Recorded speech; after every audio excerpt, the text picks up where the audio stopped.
After a 5-4 road trip to the West, the Marlins are finally home for their longest homestand this year. It opens with Bark at the Park and the Brewers, who can really swing it. Special guest appearance by the Wolfpack, also featuring Ricky Nolasco and his curveballs of doom.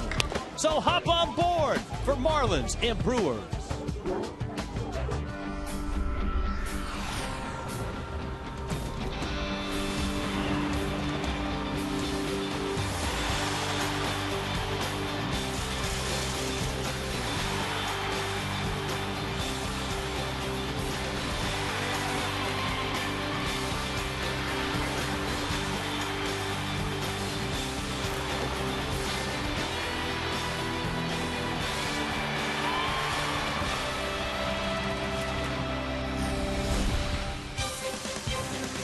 Back home are the Fish, Sun Life Stadium. A long homestand. Starts with a 4-game series against the Milwaukee Brewers. And one of the great nights every year is Bark at the Park. The Dogs will be here tonight, along with Marlin fans. It's a good night for Bark at the Park. Not too hot. Lots of dogs are already here. So settle in, get some Scooby snacks, and get ready for some baseball. Hi, everybody. Rich Waltz along with Tommy Hunt. It's a tough homestand for the Marlins. Got the Brewers coming in. They're a hot team right now. The Atlanta Braves in between. And we just saw the Arizona Diamondbacks. The Marlins know that they're good as well. Yeah, Rich, it doesn't happen a lot, but you have a couple of teams, the Brewers and the Diamondbacks, that surround that 3-game Atlanta series, but 4-game series. So you're going to see these teams, and they're all winning teams, and then it's off to Philadelphia, and then Tampa Bay, also winning teams. So a tough stretch coming up. We've talked about it. We'll fill you in a little bit more as this one goes on. So those are the teams that will be here. The discussion today is about the guys that won't be here. For the Marlins, Hanley Ramirez is not in the lineup. He's not yet on the disabled list yet, though. Well, I think one of the little moves was made when Clay Hensley went on the DL, and now Ozzie Martinez has come up. Clay Hensley, after striking out Sean Burroughs with a good changeup, full extension, that elbow just gave out. A sprain in the right elbow is the diagnosis for Hensley. He's waiting to hear the results of an MRI. So with Hensley on the disabled list, Ozzie Martinez has been called up. That fills the void, gives Edwin another player on the bench. And with Hanley not able to play, Hanley in his career a .389 batting average against the Milwaukee Brewers. And against Milwaukee, Hanley a 17-game hitting streak. He'll be missed certainly in this series. And as we've talked about on the road trip, the Marlins were 5-4 on the trip. Everybody else needs to raise their game and step up.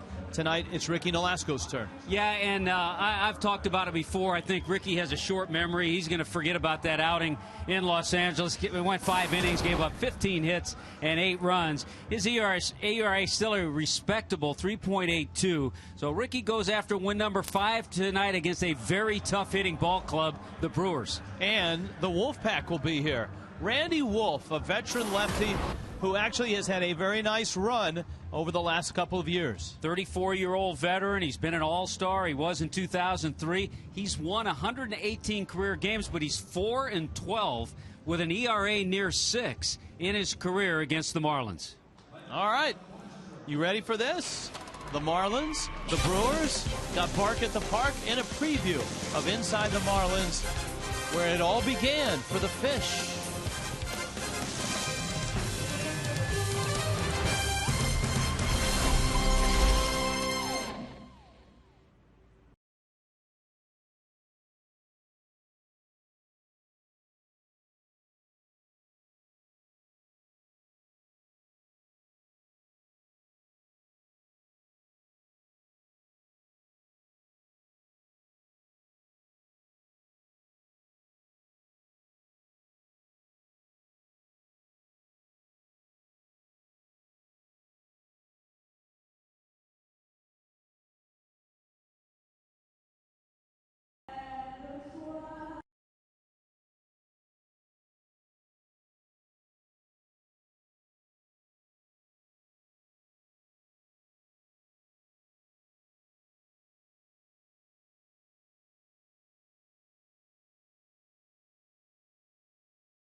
Park. I think it was huge. $6 for dogs.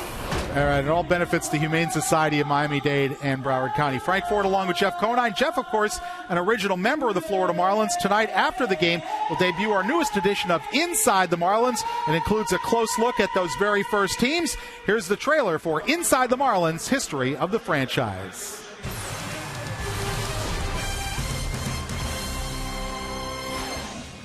On this edition of Inside the Marlins, we'll look back at the history of the team from their acceptance into Major League Baseball. Fortunately for us, we were in the right place at the right time, and how can you turn down Florida with the weather that we have? And we weren't the only area looking for the team, but we were fortunate enough to be the winner. To that memorable opening day in the inaugural 1993 season. That day was, is magical. I still get goosebumps when I think about it. The excitement of the beginning of a new franchise was something I'll never forget. Me, as a Cuban-born, Miami-raised kid, it was super surreal, and I'll never, ever, ever forget it. It took the Marlins just 5 years to leave their mark on baseball history, winning Game 7 of the 1997 World Series. And that moment was a great moment for me, for my family, for the city of Miami. There have been several owners in the short history of the team. Jeffrey Loria has presided over a second World Series title and the construction of a new ballpark. We need to have a building that looks forward, looks ahead. And that's the reasoning behind the look of this building. And of course it had to have a roof. And you can see the show tonight right after Marlins Live post-game show. Jeff, of course, a member of the original squad on both World Championship teams.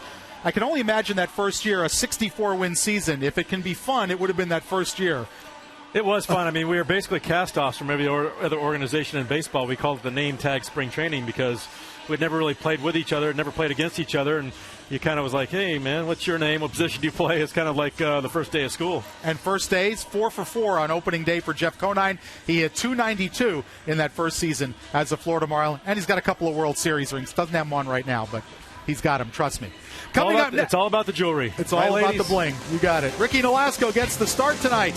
He'll go up against the veteran lefty, Randy Wolf.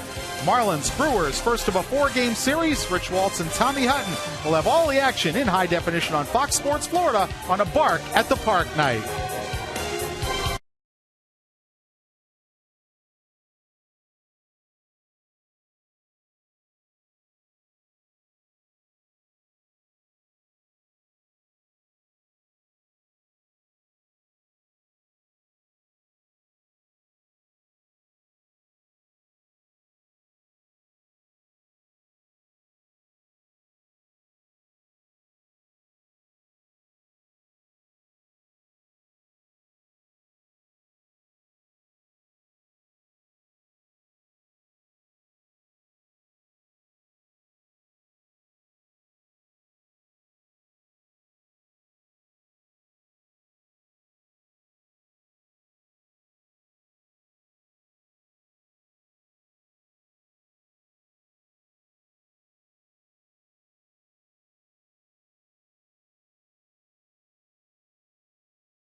Brought to you by Toyota, moving forward. by AT&T, by Checkers, little place, big taste, and by All Year Cooling, today's comfort, yesterday's prices.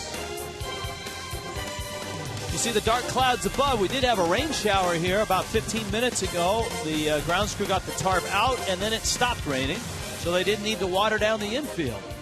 The Brewers have arrived for a 4-game series. Warren Henry brings you the lineups, the Brewers batting order. 30 and 26 are these Brewers. Ricky Weeks leads it off. Nigel Morgan's played well for this ball club. He's in center. Corey Hart's in right. Prince Fielder having a productive year as always. Casey McGee has struggled a bit this year. Hey, the veteran Mark Kotze, the former Marlins, in left field. Yunieski Betancourt's in short. Will Nieves behind the plate. Randy Wolf will hit ninth. Ryan Braun getting the night off. Now Ricky Nolasco in his 4 wins. The Marlins have outscored the opposition 24-9. 3 of his 4 wins have come after losses. So Ricky trying to forget that memory of Los Angeles. Both these teams trying to erase memories of their last game. The Brewers had a chance to win the series in Cincinnati, and Cameron Lowe in the bullpen coughed up a lead against the Reds. And, of course, the Marlins had a 4-0 lead late in the ball game at Arizona. Weeks, who has really come into his own now that he's healthy, fouls it back and out of play. Wrist surgery a couple seasons ago slowed him down.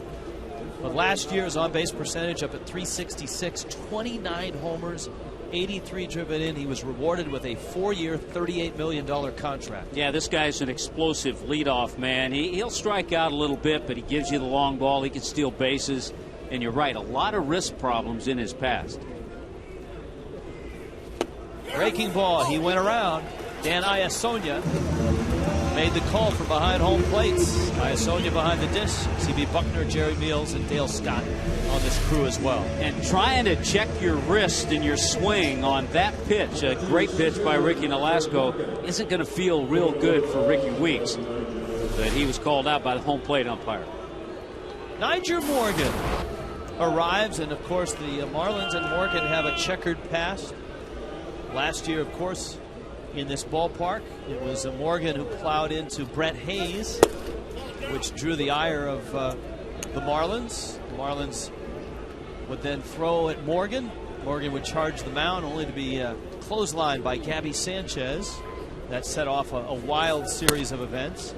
Morgan, for those actions and previous actions, he ran into a catcher in St. Louis. He had an incident with a fan in Philadelphia. Served a suspension at the end of last year. Went to camp with Washington and then traded to the Brewers. And Rich, by all accounts, from the people we talked to with the Brewers, Nigel Morgan, he's had a couple of injuries, put him on the disabled list, but by all accounts, he's been a model citizen and played well. He can be really disruptive, and we said that when he was in Pittsburgh and his early days in Washington. A terrific force when he gets on base.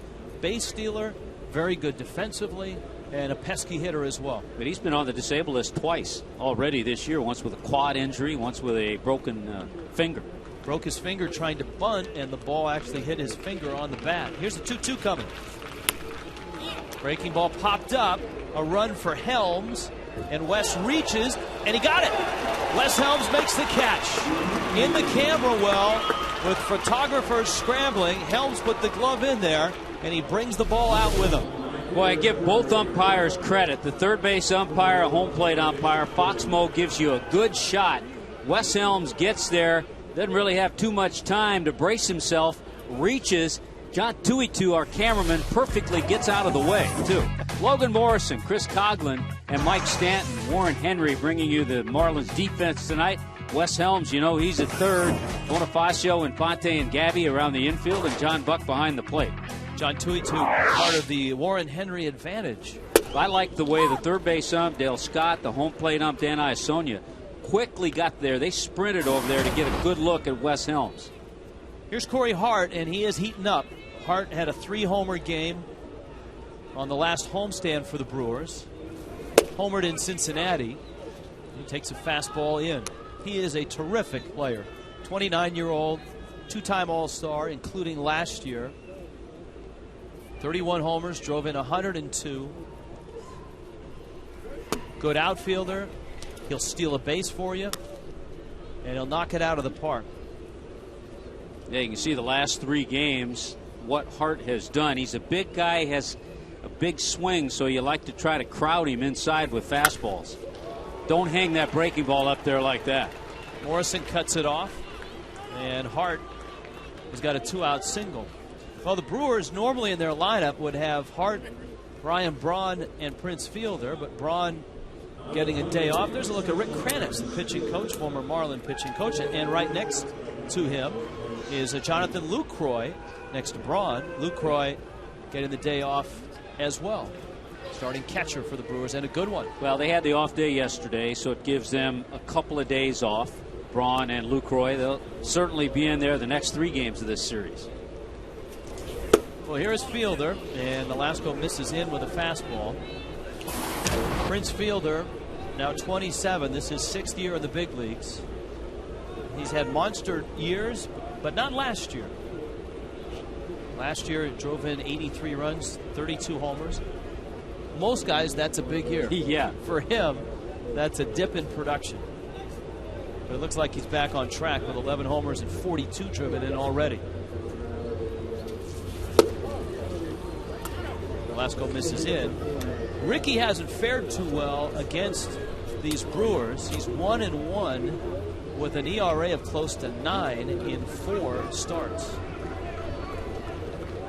A lot of that damage came in a start back in 09 when he gave up 8 runs in 3 2/3. He beat the Brewers last year in this ballpark on June 1st.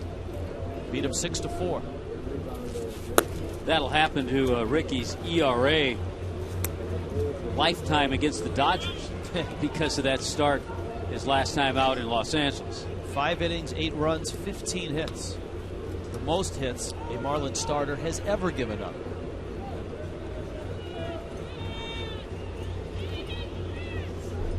Fielder, of course, who grew up around Orlando.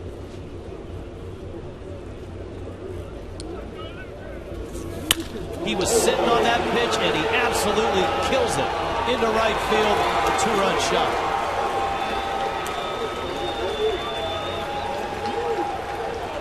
Well, the home run ball has haunted Nolasco this year. That's the 9th he's given up.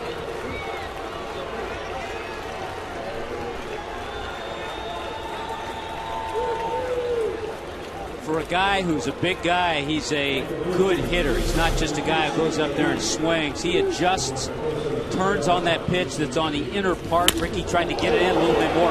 Look at the power that he generates with that swing. And Prince Fielder now 3rd in the league with 44 RBIs. Make that 2nd in the league now with 44. Only Jay Bruce with more. Here's Casey McGee now. The Brewers' 3rd baseman takes a fastball up. He's trying to duplicate a big year from last year. McGee hit 23 homers and 38 doubles and drove in over 100 runs, 104. Still has yet to really get going this year. 28-year-old claimed off waivers from the Cubs. And actually was the Brewers MVP last year, as voted on by the baseball writers in Milwaukee. That's heady stuff for a guy that never really got a chance to play in Chicago. Of course, he was stuck behind a Ramos Ramirez enormous contract.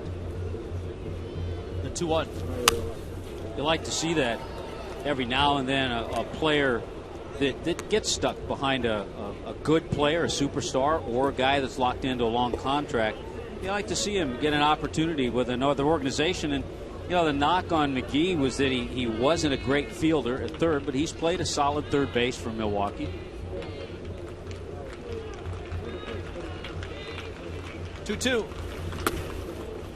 Breaking ball misses away. New look for the Brewers. Ron Renicky is the new manager, taking over for Ken Maka. Maka had a couple of years at the helm.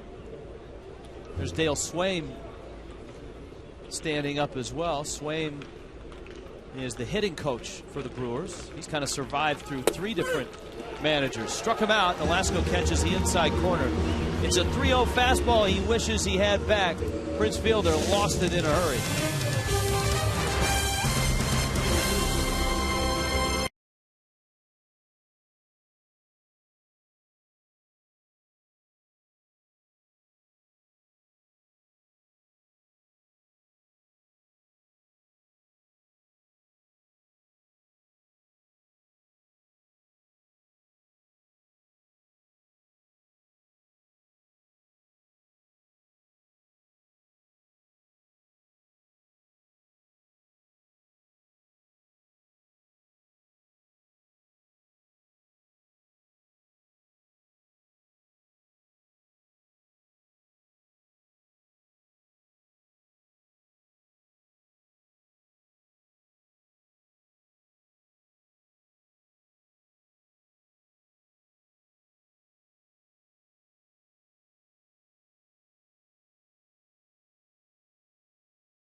Sanchez with the lineups. Hi, and welcome to the Florida Marlins Bark in the Park night. Here's your lineup for today's game. Batting leadoff, playing center field, Chris Coughlin. Batting second, playing second base, Omar Infante. And batting third, playing left field, Logan Morrison. Cleanup, playing first base, Gabby Sanchez. And batting fifth, playing right field, Mike Stanton. Catching tonight and batting sixth, John Buck. Playing third base, batting seventh, Wes Helms. And batting eighth, playing shortstop, Emilio Bonifacio. And pitching for tonight's Marlins, Ricky Nolasco. Chris Coughlin with a line drive to left, run down by veteran Mark Kotze. And Coughlin off of Randy Wolf with good contact, but Wolf has an out. And up comes Omar Infante with Logan Morrison to follow. Randy Wolf's numbers this year. Yeah, good contact by Chris and a good swing off the lefty. Randy Wolf, you know, he has had in his career very good numbers, 118 wins, but he has struggled in 20 starts against the Fish. Look at that, 4-12 with an ERA of 5.93. An all-star for the Phillies in 2003. Underwent Tommy John surgery back in 2006. Kind of bounced around with the Dodgers, and then last year won 13 games for the Brewers. There's Infante now. Hello. Bark at the Park night is always a great night. We've got a variety of dogs here. None of them minded the rain shower that was 15 minutes before first pitch. Out into right, Hart is there to make the catch. And Randy Wolf has 2 quick outs. All right, Warren Henry brings you that defense for the Brewers. You've already seen Kotze and Hart make outs. Nigel Morgan in center.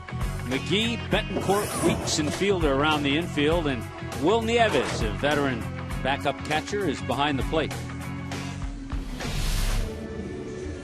The Marlins lineup, of course, is still without Hanley Ramirez. He has not been placed on the disabled list.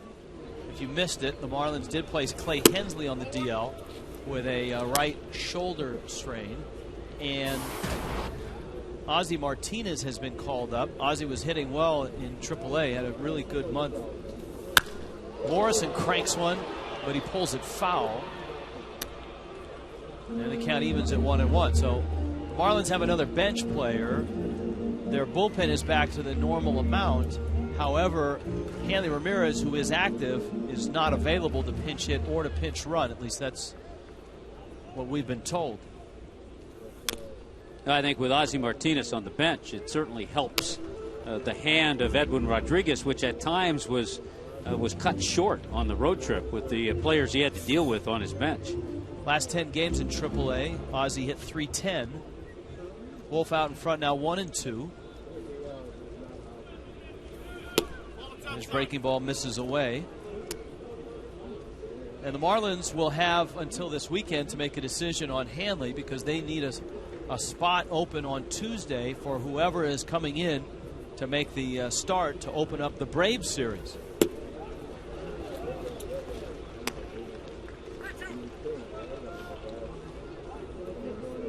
Count runs to 3-2. Gabby Sanchez is on deck.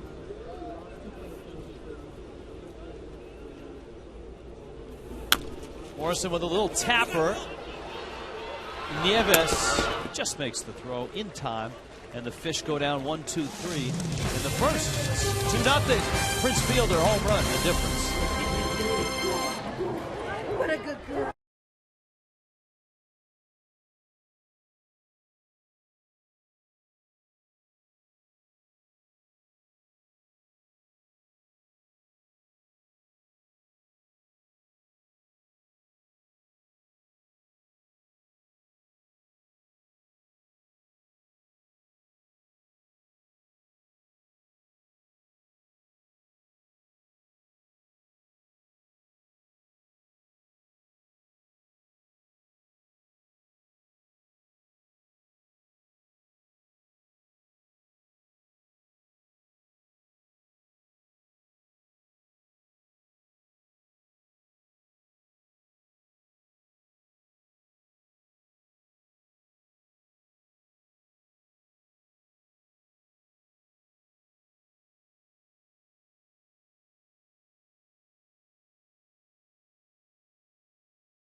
C.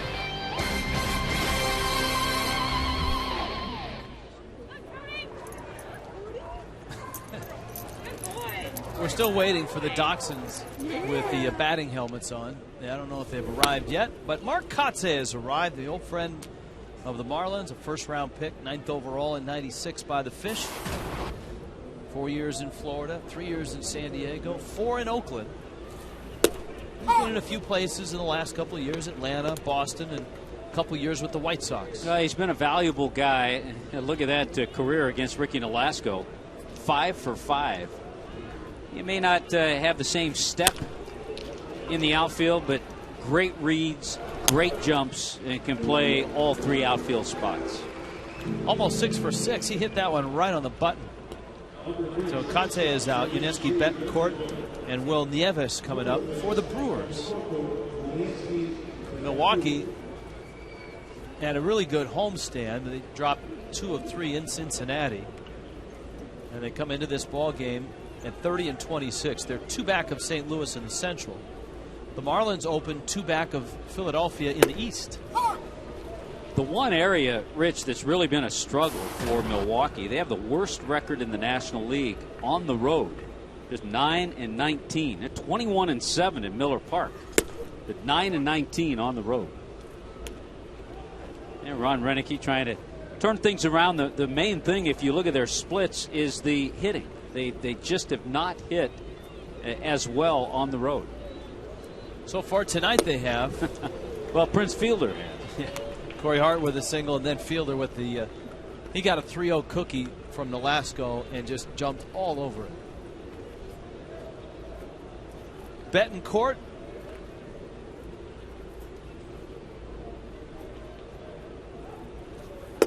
came from Kansas City in the Greinke trade. Actually lives here in Miami. He's Cuban. Have a nice deal for the Brewers to pick up those two. 2-2. Fastball line into center. Coghlan coming in, and it falls in front. Chris knocks it down. Betancourt has himself a base hit. Betancourt, a long-time Seattle Mariner. In fact, teammates with Greg Dobbs up in Seattle. Here comes Nieves now.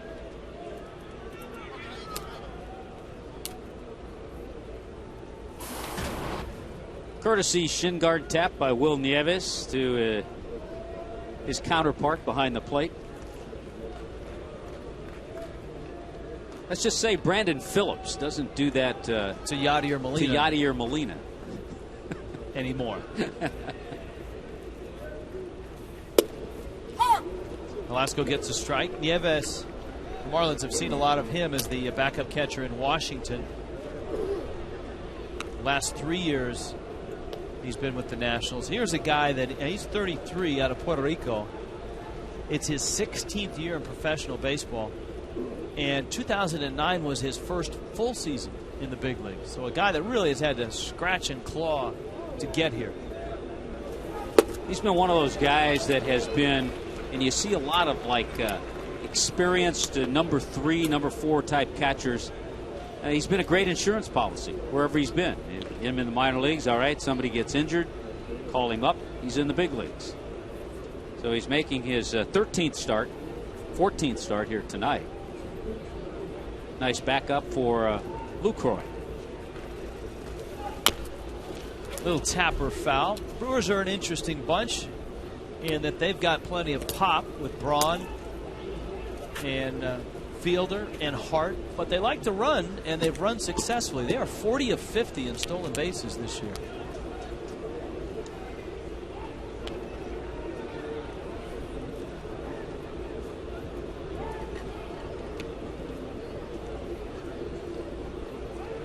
Contrast to that, the Marlins have 24 steals and have been caught 18 times.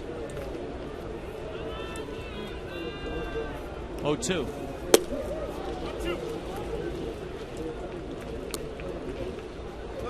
Hey, baby, smile. Smile. All I can think of is Men in Black when I see that face. Get over here. Go. You're up. There you go. You're on TV, man. See what's happening. I'm wondering if any of them have a skateboard. Like the dog in L.A. Now, there were, roughly 570 dogs in Los Angeles when we were just there for Bark at the Park. It's a nice outfit. Tracy's over here, princess. Where's my princess?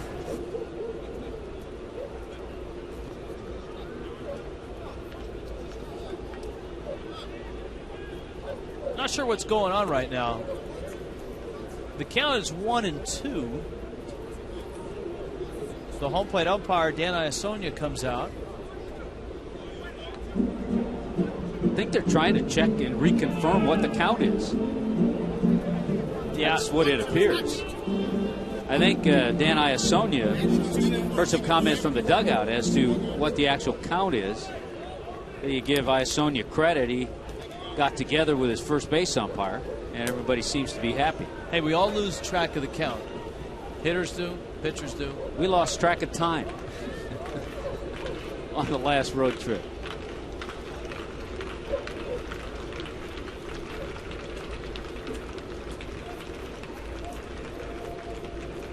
Ricky on over to first.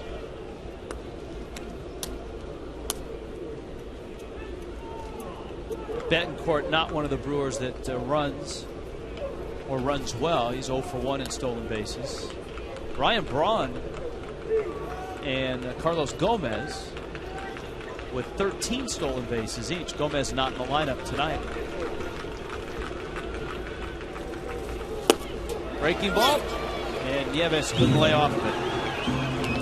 So Nolasco has 3 strikeouts. And here comes the pitcher.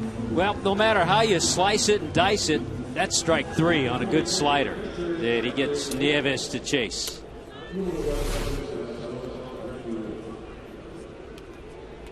here is Wolf. You've just joined us. Prince Fielder took a 3-0 fastball out to right field with a runner on first base, and that's how the Brewers have built a 2-0 lead. The Marlins opening up this long and very important homestand. 4 with Milwaukee, 3 with Atlanta, and then 4 with the red-hot Diamondbacks. Milwaukee was red-hot until they got to Cincinnati and dropped 2 of 3. It's been a ball club that's always given the Brewers trouble, Cincinnati.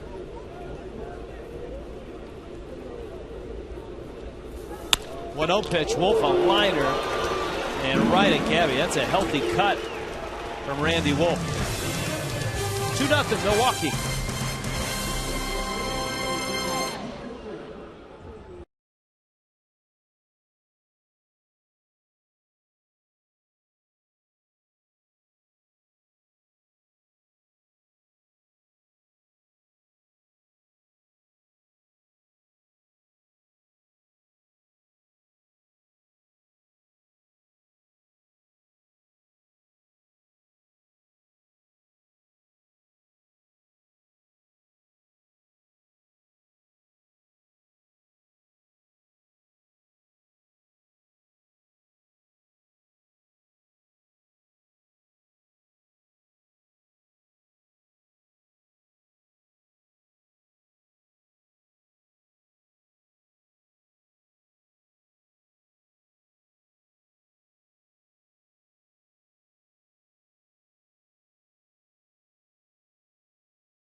The Dog obviously disappointed that the Marlins are trailing 2-0 at this point. Our weather brought to you by All Year Cooling, 80 degrees, humidity at 71%, partly cloudy, good 70s. Just a great night at the ballpark, not only for the fans but also for the Dogs on Bark at the Park night. Toyota trends trending upward in the month of May. Gabby had a very nice month. 345, 6 homers, drove in 25 runs. Mike Stanton, John Buck to follow against Randy Wolf. Wolf fires in a strike.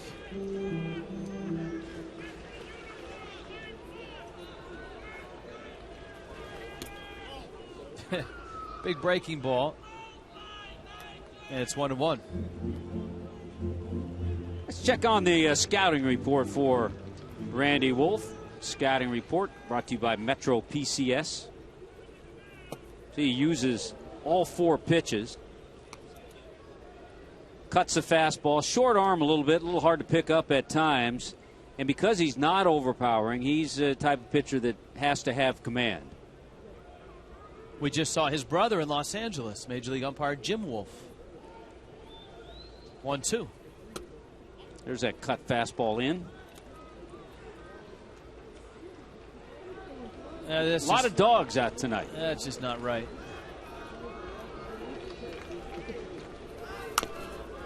Gabby late on that, fouls it off. Jim Wolf, a Major League umpire and brother to Randy Wolf, by rule cannot umpire home plate when his brother is pitching. And that makes sense. Randy Wolf out of a beautiful campus in Pepperdine.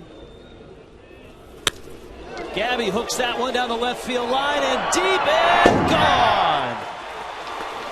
He had a great May. He's having a solid June. You talk about going down and getting a breaking ball. That's exactly what Gabby did on that pitch from Randy Wolf. Had a good road trip. And he just wants to continue things. Watch this breaking ball. Looked like a slider. Came right into a good zone for Gabby. I'm sure Wolf wanted to get it in a little bit further. And Gabby pulled it down that line for Gabby Sanchez, home run number 10.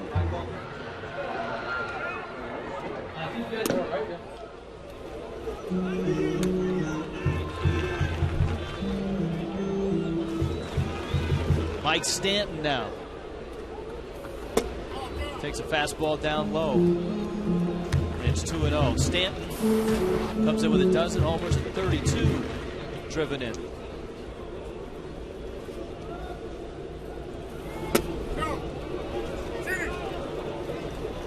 That pitch is pretty much where Wolf wanted to throw that slider to Gabby, but he didn't get it in far enough. And a good take by Mike to take that pitch. Let's see what he gets. 3-0. He didn't get the 3-0 cookie that Prince Fielder got. No, he didn't. Stanton is aboard with a walk. You know, on the home run by Gabby Sanchez, the fan that appeared as the ball left the park, I think that's his family, isn't it?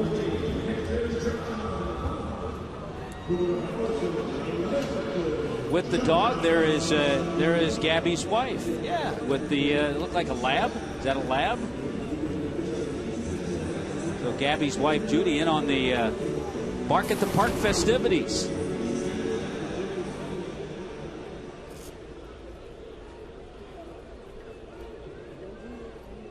Here's John Buck now. Last AB for Buck was a rather dramatic one. Unfortunately, the Marlins couldn't pay it off.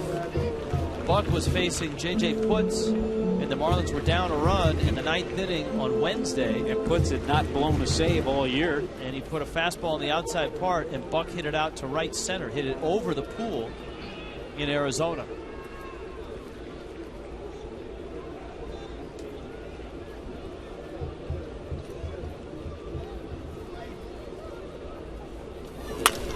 Hammers it into center field. That's a base hit. Morgan picks it up. Stanton stops at second. And after the home run by Gabby Sanchez, a walk to Stanton, Buck's base hit. And here comes Wes Helms. Well, you love to see John Buck with this kind of swing. Right back up the middle, and the home run, as you pointed out, the other way. So to see him hit a couple balls like that, good sign. And another good sign, Wes Helms coming up has the longest, biggest history of anybody against Randy Wolf. 9 hits, a couple of home runs. So these two guys have matched up a lot. That's the amazing thing. As you look up and down the Marlins lineup, there aren't a lot of guys with at-bats against Wolf. And you would think with his time in Philadelphia, but it was early on. A lot of the Marlins weren't in the big leagues at that time. Yeah, the core of this team, of course, Coughlin, Stanton, Morrison, Gabby Sanchez were not around. Hanley Ramirez. 2-0. Hanley Ramirez has 8 ABs. He's 1 for 8 against Wolf. We told you earlier when we were talking on Marlins Live that the Marlins obviously miss Hanley because you know and you hope that he comes out of his stretch. But career-wise against the Brewers, he had a 17-game hitting streak against Milwaukee and was hitting over 380. 2-0 is a strike at the letters, and it's 2-1. So you kind of missed that bat in the lineup against this lefty, especially Randy Wolf. Phillies are in Pittsburgh tonight, scoreless in the bottom of the 3rd. Cole Hamels on the mound for the Phillies. Helms takes low and inside, and Wolf is a pitch away from loading him up. Bonifacio is on deck, and then you have the pitcher spot. So Wolf has an escape hatch here, and then he's at the bottom of the order. Buck's at first, Stanton's at second. The Gabby Sanchez home run has cut the Brewers' lead in half. Well, Helms has seen just about everything he's throwing up there. Yeah, the last couple of pitches he's tried to cut that fastball in on Wes's hands. See if he stays inside with the fastball or cutter, or if he goes with something off speed. Wolf is one of those guys that on Fox Tracks will rarely throw one in that center box. And with nobody out, I doubt the runners will be going. Not running, and Helms strikes out on an 89-mile-an-hour fastball. And instead of coming in, Randy Wolf went up, away with that fastball. West didn't catch up with it.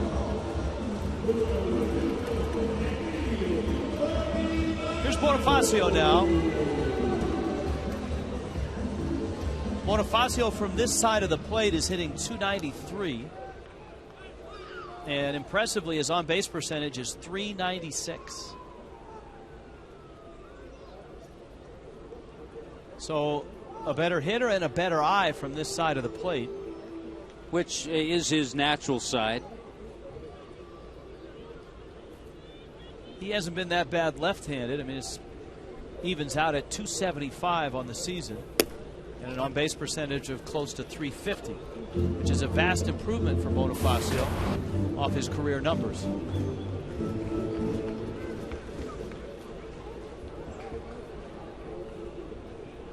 Corners have to respect him as a bunter. Wolf misses again, and it's 2-0. Randy Wolf has thrown 31 pitches. 17 have been balls. Just 14 strikes. A lot of those balls have been in this inning. Remember, he walked Stanton on 4 straight pitches after Gabby's home run.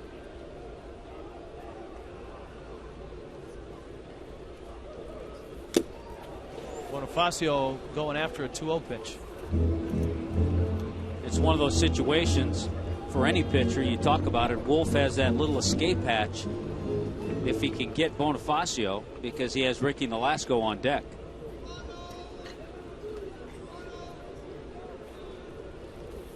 The 2-1 is fouled back. Take a look at the Brewers outfield. Look how shallow they are for Bonifacio, with Morgan in center and Hart in right. I'll tell you what, if Bonnie's able to pull one into that gap in left center, there's a huge hole. Look at that. All kinds of room out there in left center. That's exactly what Randy Wolf would like to see him try to do, is pull one of those off-speed pitches on the outside part.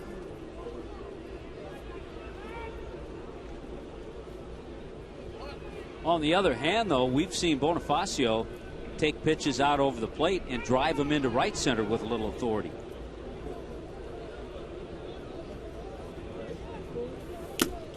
Not that one. He tried to yank it and pull it. And so the Marlins, who had Stanton and Buck at first and second with nobody out, have seen Helms and Bonifacio strike out. And there's a perfect example of how that strikeout is not a productive out. Wes Helms, if he's able to make contact with the ball in play, you never know. But back-to-back strikeouts, and all of a sudden Wolf is an out away from getting out of this hole. Here's Nolasco. And Ricky with a swing and a miss.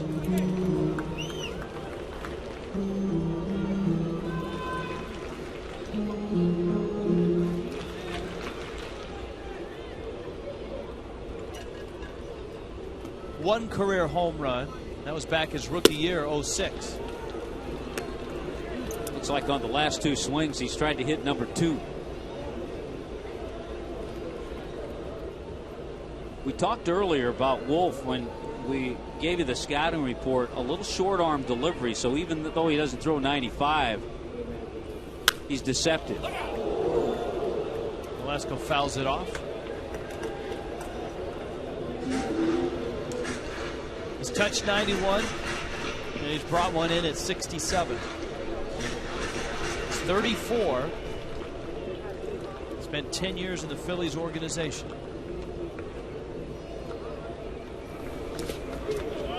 Had a real nice year in Los Angeles back in 2009. Remember, he had Tommy John surgery in 06. 34 starts and a 3.23 ERA, but a lot of no decisions. He was just 11-7.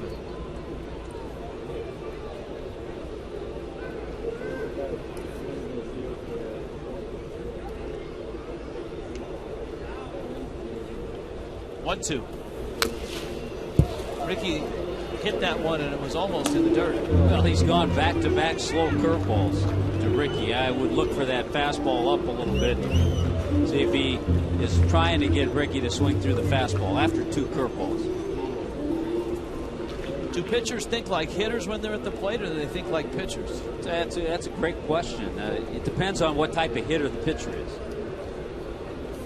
I think if the pitcher's a poor hitter, he just goes up there trying to make contact. I think if the pitcher's a good hitter, we'll see Giovanni Gallardo tomorrow night, who's a good hitter. And he probably thinks like a hitter.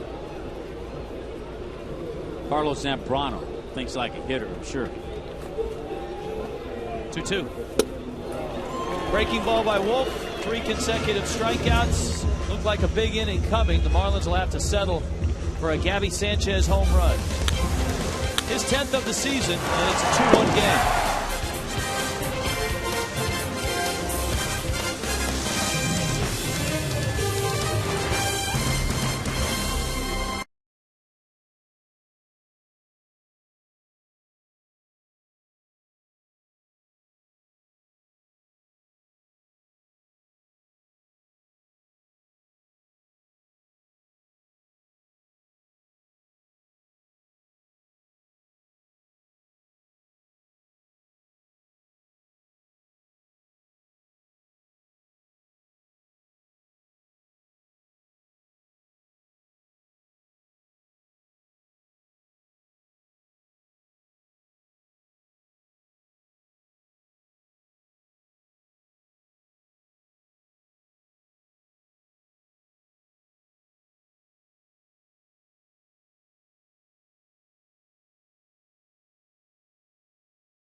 It's 2-1, and here with a local legend and certainly well-known guy, Michael, the playmaker, Irvin, Hall of Famer, out to throw out the first pitch. Now, we know you're obviously very dominant on the football field, but how are the baseball skills? Well, you saw me, man. You saw that thing, caught wings like a bird. I floated it so much. But I was afraid. You have to remember, my expertise was always in catching the ball. That was new. I was throwing the ball. So, yeah, I put a lot of air on it, left a lot of room for error. Looked pretty good, and you had a chance I got covered by that guy that was catching it. He's a great one. Reminds me of another guy that used to catch named Michael Irvin. That's what he is. He's a coach. And you both have the U connection with Gabby Sanchez there. You got a chance not just to chat with Gabby, but all the team went in the clubhouse before the game. What was your impression of some of the players? Man, I had a great time chatting with some of the guys in there, you know, and looking at, oh, man, how big these guys are. What was beautiful about it, getting a chance to take my boys and my nephews and everybody, and they're sitting and they're like, oh, look at this. So it's always a blessing when you can mingle with the guys that we admire on the diamond and then get a chance to mingle with them personally. And Mike Stanton is something when you meet him in person, isn't he? Man, Stanton is an incredible creature. And I called him a creature because I looked at him, you know, and imagine that playing wide receiver. I said, how much do you weigh? He's 230, 240 at wide receiver. What an athlete he is. And then I talked to Andre Dawson about him hitting the ball, Stanton hitting the ball. And just like everybody, you know, this guy is great. And he hasn't touched near where his greatness will be. Unfortunately for our alma mater, he turned down his chance to play football at the U, but it certainly has worked out pretty good for the Marlins. Let's talk. We have him here in Florida now. We have him here. So we get him in some respects. Yes. And I know it is all about the U with you, and it's some good mojo going tonight because Gabby, as we talked about, caught your pitch, and then he came out here and hit a home run. Get out, and that's what we do. You know what I'm saying? That's what the U does, man. The U always lines up and get it done. And can you imagine, man, it's the one thing I was thinking about saying when I was on the diamond, that I had a great career in Dallas, but what could have been if I had left Miami and played in Miami and we would have won a couple Super Bowls here. I did think about The what ifs. The what Ryan Braun, of course, all the other Miami connection. Not playing tonight, but we'll probably see him tomorrow out with the sore shoulder. And let's talk a little bit about football. I know you were out for the Hurricane spring game. Coach Al Golden taking over his first spring, his first year. What are your impressions, your feelings of this football team at the U going into the fall? Man, I love everything that Coach Golden has done. I mean, he's made it a point to reach out to all the older guys and bring them back to really emphasize the old ways of the U, the family of the U. There's no doubt in my mind the U will be back and back big this year. And the baseball team won today, so it's a good day. Yes, good day. And I'm excited for them, and congratulations. You're right. All right, Michael, thank you so much for the time. It's a pleasure talking with you as always. Thank you very much. Rich and Tommy, back to you guys. It's like he's part of the team. Tommy has a sweater vest on. I like it. One of the first things I spotted. Michael Irvin in the sweater vest. Beautiful. Beautiful thing. What a play by Wes Helms, who speared that liner by Ricky Weeks. And so Helms with a nice play. Here's Niger Morgan. Morgan popped out back in the first.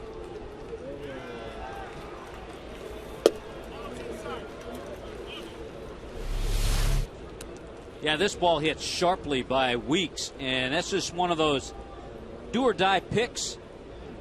Wes made the pick, and he also made a nice play on Niger Morgan on that pop foul when he popped up.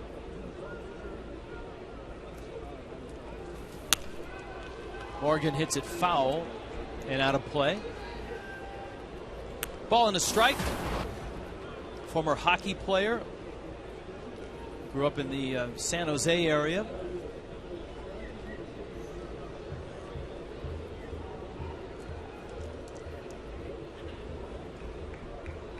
One.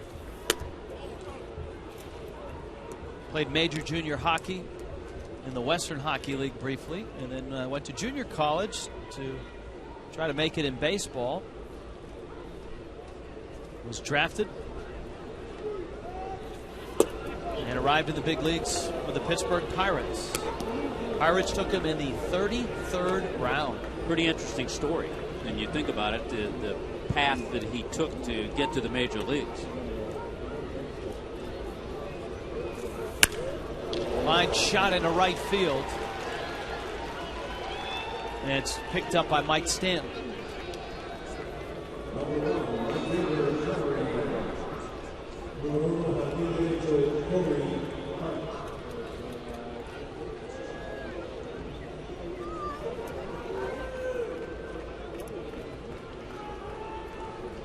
You talked about, Rich, the Brewers, how they run the bases and steal.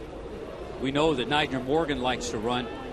The thing about Morgan, he's always had a high rate of being caught, though, as well. He's never had a great success rate in stealing bases. Led the National League in caught stealing last year. Hart is just red hot. That's his second loud single to left. And so the Brewers have hit it hard all 3 times in this 3rd inning. Weeks out, Morgan's base hit, and Hart's hit. Let's see, I'm going to guess about the only 2 players as hot as Corey Hart have been Jay Bruce and Mike Morse lately. Mike Morse had another 4-hit game. Morse out of Davie High School. The Nationals beat Arizona last night in Arizona. Here now is Prince Fielder, 2-run homer back in the first.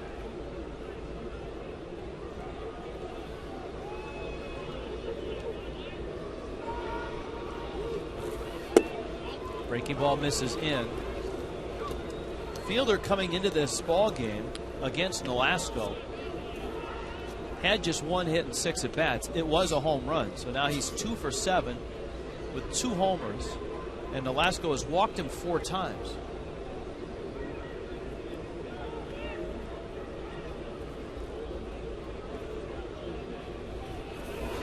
Well, he's done a tremendous amount in his young career, and he's just 26. Most feel he won't be a Brewer next year. He has Scott Boras as an agent, and he's going to command a large contract. But over 5 years, he's averaged 38 home runs and 105 RBIs.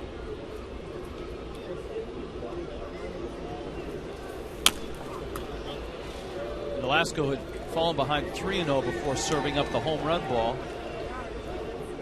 Saw Fielder take a healthy cut there, and it's 2-1. Yeah, it's sad, but Fielder, who avoided arbitration and signed a $15.5 million contract.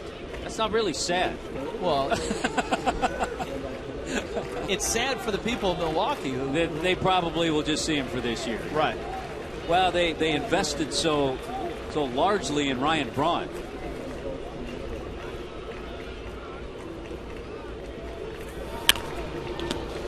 Fielder pulls it foul, but as you noted, Braun and Fielder and Hart have made up the nucleus of this Milwaukee team. A team that has scored a lot of runs. Last year, they were their only team in baseball that had 3 guys over 100 RBIs, and Fielder wasn't one of them.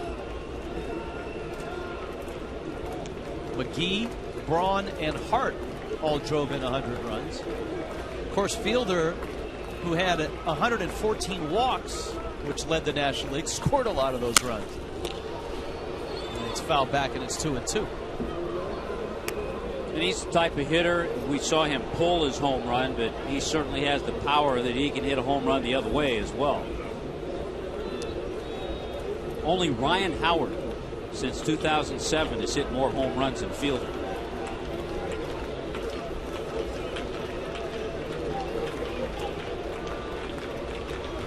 Two. Looked like a changeup, and it's 3-2 now.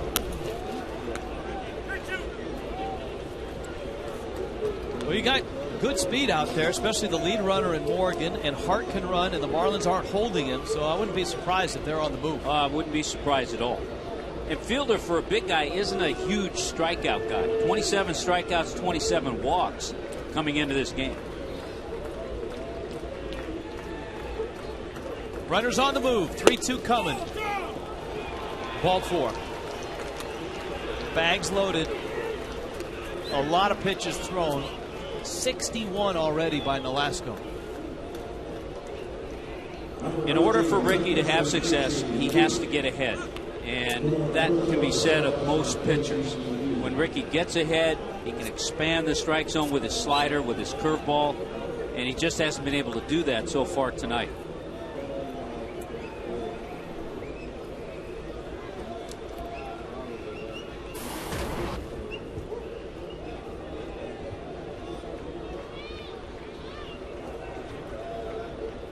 So McGee, who was called out on strikes his first at bat, and Nolasco misses outside. Remember the bullpen without Clay Hensley, placed on the disabled list. You hate to start this stretch of games with a game that taxes your bullpen. Yeah, and we talked about it with Josh Johnson on the disabled list. Ricky's a guy that needs to take over that number 1 or 2 role and try to go deep into games. Breaking ball, fly ball, well hit. That's going to score the run. Morgan tags. Into the triangle goes Coughlin, and his throw smartly comes into second. That keeps Fielder at first. Moving to third is Corey Hart. McGee delivers the run. The Brewers up 3-1.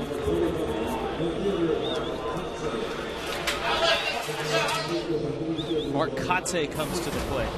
Baker Concrete Super Saturday tomorrow night. The Fab Four, the ultimate Beatles tribute band. It starts at 7:10. The Marlins and Brewers. Concerts afterwards, all presented by AT&T. Playing all of your favorite Beatle classics. 1-877-MARLINS or go to marlins.com.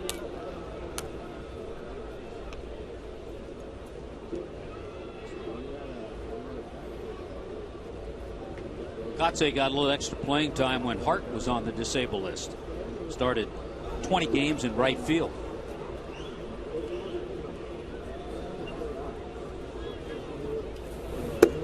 Kotsay hit a bullet on one hop to Omar Infante back in the second. And as we told you, against Ricky Nolasco, even though he doesn't have a lot of at-bats, he has hit Nolasco well. 5 of 6 now against Nolasco in his career.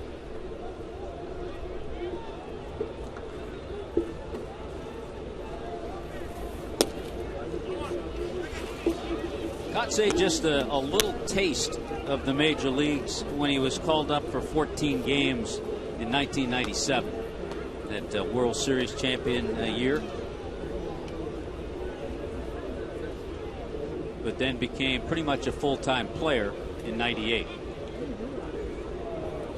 He's had a great baseball career outside of the major leagues.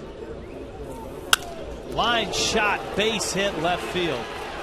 And Mark Kotsay, 6 of 7 in his career against Nolasco. Played on an Olympic team. Of course, College World Series team with Cal State Fullerton. Was the MVP of the College World Series. He was named, Rich, to the NC2A College World Series Legends team. He had such a prolific College World Series. When you see Kotsay hit a ball that way, who does it remind you of? Chris Coghlan. Chris Coghlan can be that same type of player with that kind of swing. Kotsay probably over his career a better outfielder because that's all he played, but that's the kind of swing you want to see consistently off the bat of Chris Coghlan. 2 runs in the first, now 2 runs here in the third for the Brewers. And here is Betancourt with runners first and second. And Nolasco does not look sharp here tonight. There aren't any bleeders or dribblers that have turned into hits in this one.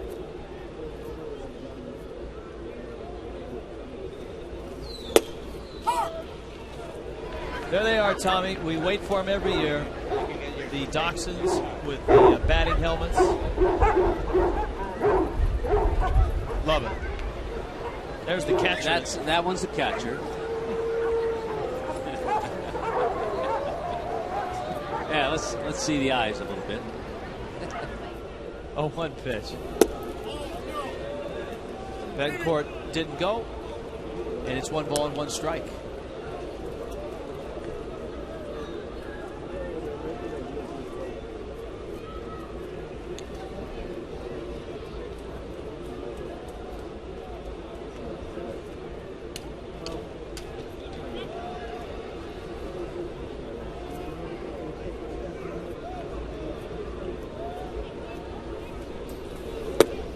Betancourt's path to the big leagues, obviously an interest. Anyone that comes from Cuba, their path to the big leagues is always one with an interesting tale to it. He defected in Mexico in '05 and then signed with Seattle and only spent a half year in the minors before he played 60 games with Seattle in 2005, the year he signed, and he was off and into the big leagues from that point forward. Tells you the caliber of play. Infante is there, and he makes the catch. Ricky Nolasco gives up 2 more. Marlins have work to do, down 4-1.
I think this dog showed up thinking it was one of those 3D games. Getting ready to go swimming. Got the goggles on. Favorite ball player for that dog? Chris Sabo. Yeah, good call. Former Cincinnati Red. All right, top of the order against Randy Wolf on a night where the Marlins have fallen behind quickly. Bottom of the third, down 4-1. And Wolf misses outside. Coghlan got some new bats in. It's got the dark stain on the hitting surface. Did hit a ball well his first time up, lined out to left field. It's a ball club over the years the Marlins have handled pretty well. And 30-20 against the Brewers here in this ballpark. Yeah, they've won 9 of their last 11 in this park, going back to 2008.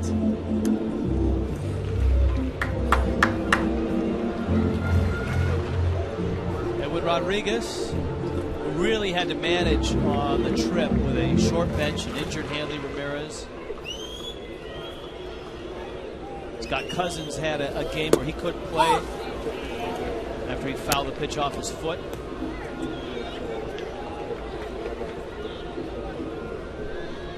Yeah, on that particular night, Edwin had 2 players on his bench available. Coghlan went after that big breaking ball. Betancourt's throw to first, and it bounces by fielder. If there's one knock on Yuniesky Betancourt is that he'll have occasional lapses defensively. I think we just saw one. Yeah, he's been fairly steady, but there's a lapse. It's his 7th error of the year. He had time and just uncorked the poor throw, and on the backhand, Prince Fielder couldn't quite pick it up. Prince Fielder has pretty good hands. He's a good first baseman, but that a tough play. So now the Marlins need to try to take advantage of the Brewers' error. Omar Infante, you got the top of the order here. Infante, Logan Morrison, Gabby Sanchez. Coghlan's at first. Wolf throws a strike, and it's 0-1. Money talking to the Brewers broadcast team, Brian Anderson, Bill Schroeder, and they were talking about having, just like us, having observed the Marlins from afar going into this series. We've done the same with the Brewers, so we had questions for them. They had questions for us. Yeah, it's a team that we don't see in spring training. And a new manager, Ron Renicky. And one of Bill Schroeder's questions was, how are you guys winning games? Because we saw that Coghlan's numbers were down, Hanley Ramirez numbers way, way down. JJ on the DL. JJ's on the disabled list. John Buck has not been hitting. Even Omar Infante, who's hit better lately, is 20, 30 points below his career average.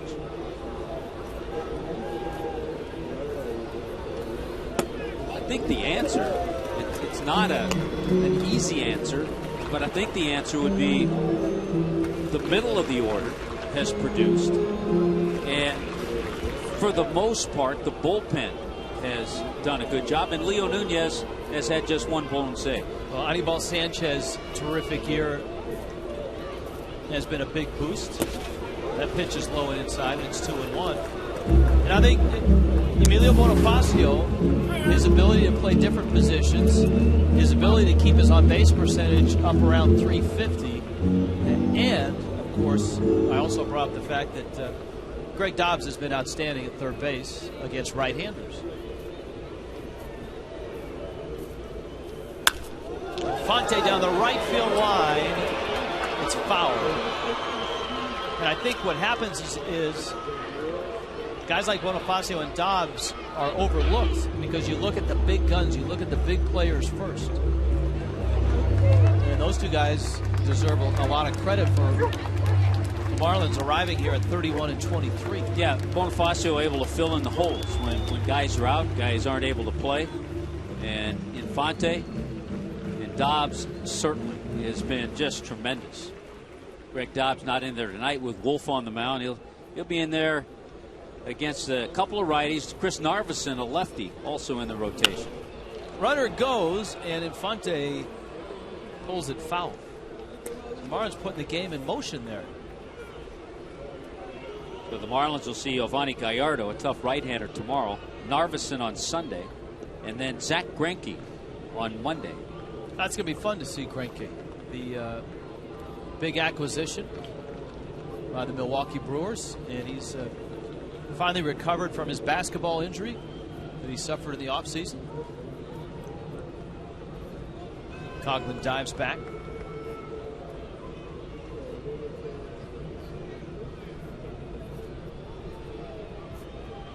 Two. Breaking ball, tap towards short, out there. Weeks' turn is not in time. Infante beat it.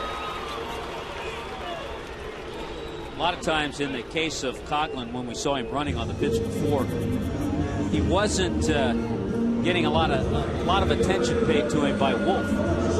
So you usually, when that happens, you usually get that one shot to get the big jump. It wasn't going there, and the force made it second base. Here's Morrison now. Logan Morrison today sticking up for his teammate Scott Cousins in an interview on XM radio.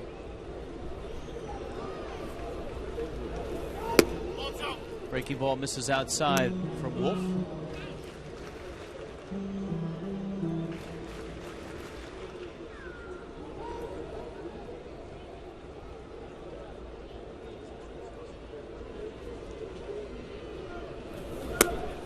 Pitch misses away. 2-0. I think when Morrison, and it's going to take about 3 weeks, but all of a sudden he's going to pop up on a lot of radars because were he eligible today, he'd be in that top 5 in slugging percentage in the National League, be in the top 10 in on-base percentage, and he continues with the longest streak in baseball as far as getting on base. He's at 33 consecutive games, and he has an 8-game hit streak as well. 375 during that streak. And he's hit by that pitch.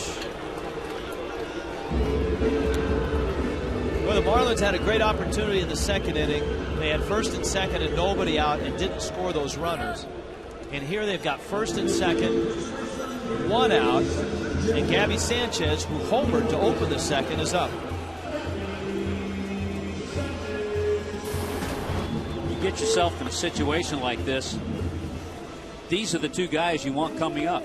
Gabby Sanchez and Mike Stanton, especially against the lefty, Randy Wolf.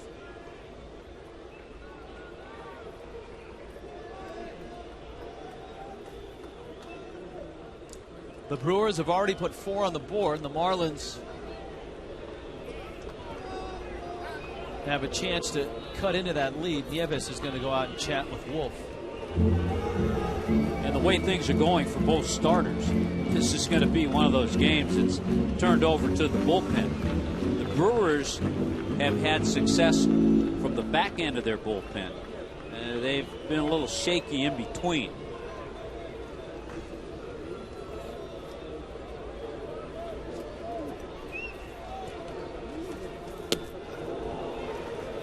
Gabby goes after that big breaking ball.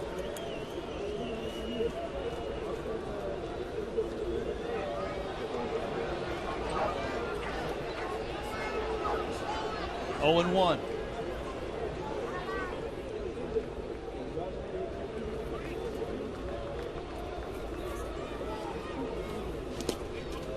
In the dirt. Ball and a strike. I don't know this for a fact, but I'm assuming the dog we saw was Gabby's dog. Oh, absolutely. I would assume that. Yeah. A lab. Looks like it looks like a nice lab.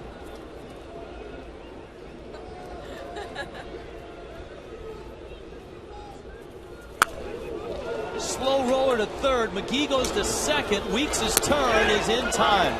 And the Brewers turn a tough 5-4-3 double play. And Wolf, the veteran, wriggles out of it here in the third. Frustrating night so far for the Fish.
Look at the teeth for the big dog back there.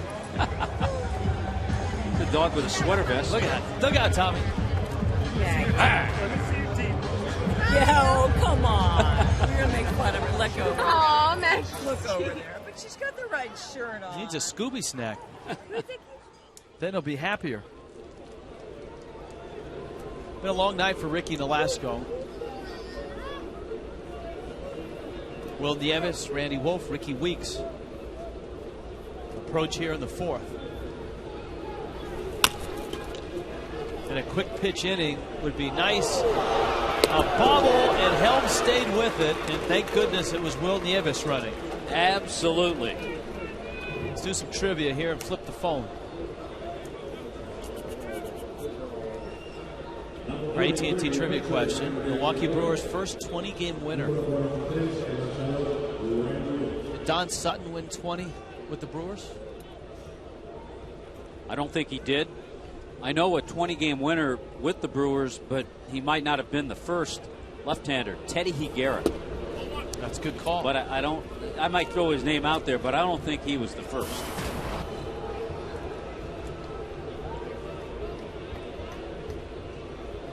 Randy Wolf hit a line drive right to Gabby Sanchez. That back in the second. Wolf, a good athlete and a good hitter. A chance for Ricky after that quick out of Nieves. A chance for Ricky to have a quick inning. And he needs it because his pitch count's already at 72. Threw 28 pitches last inning.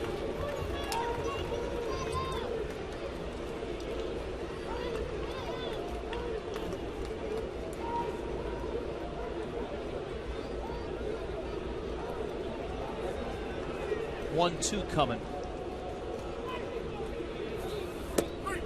Struck him out.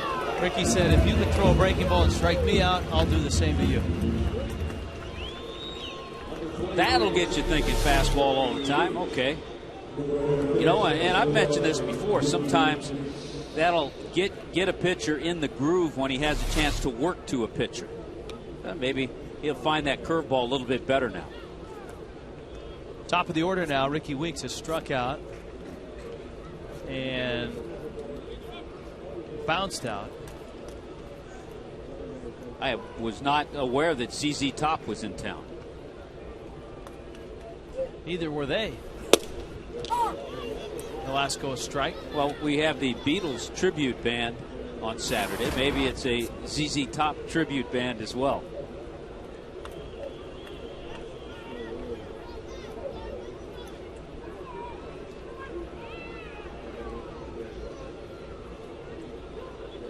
Oh, one pitch. And it's up and in. Weeks, of course, had a incredible collegiate career at Southern University.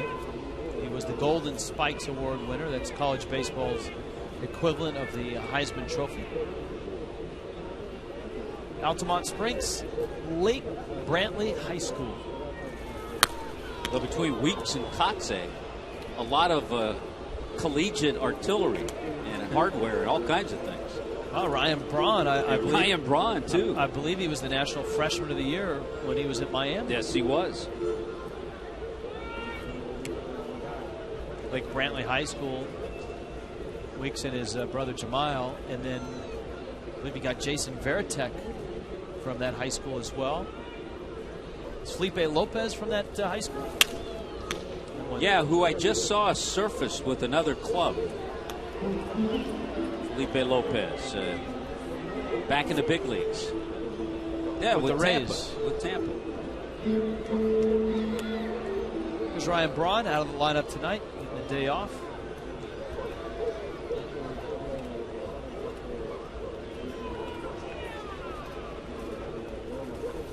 One-two fastball from Nolasco is fouled back. Tell you what, Jamal Weeks in the Oakland organization in AAA at Sacramento, hitting .324 in his first 41 games.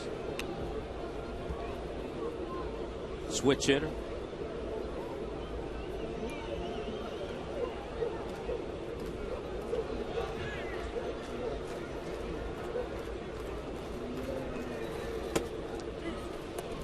That one is outside. Jamal Weeks also a University of Miami product.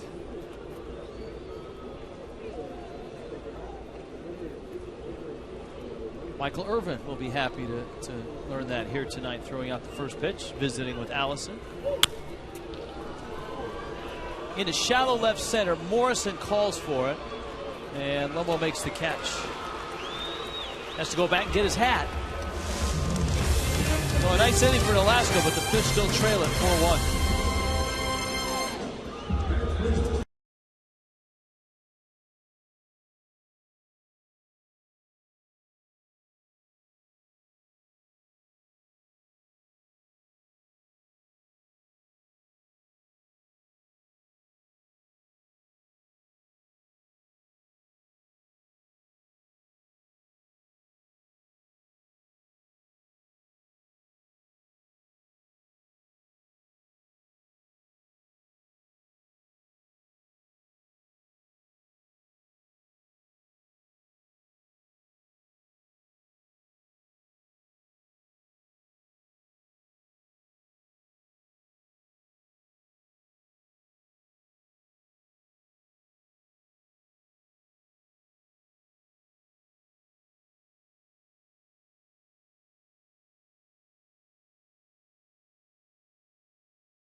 Of America Interactive Poll.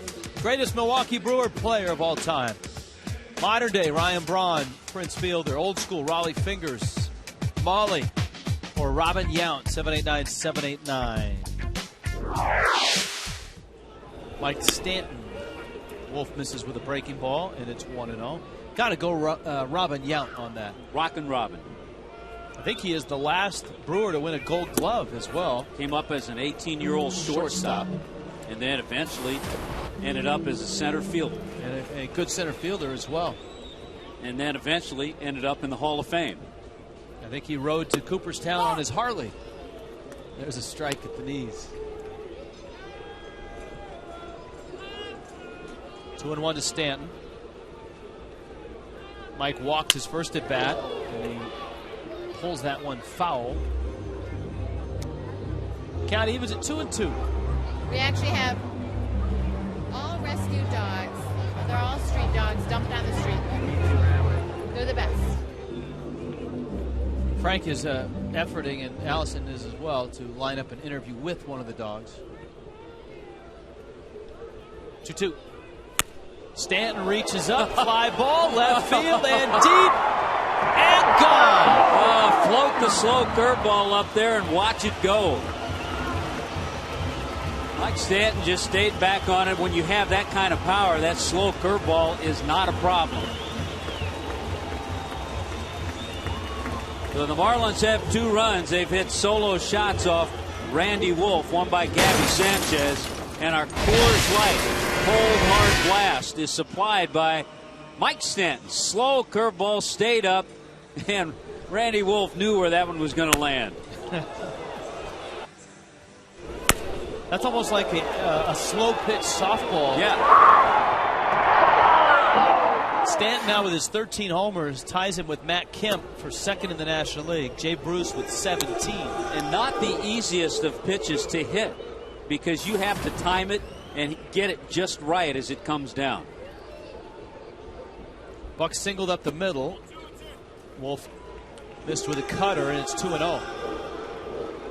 Sanchez with a homer, Stanton with a homer, but the Marlins have been unable to get the hit with people on base, and they've had people on base. Runners at first and second, and nobody out in the second. 3 consecutive strikeouts, Helms, Bonifacio, and Nolasco. And then in the third, first and second with 1 out, Gabby Sanchez bounced into a 5-4-3 double play. Yeah, 0 for 4 tonight with runners in scoring position.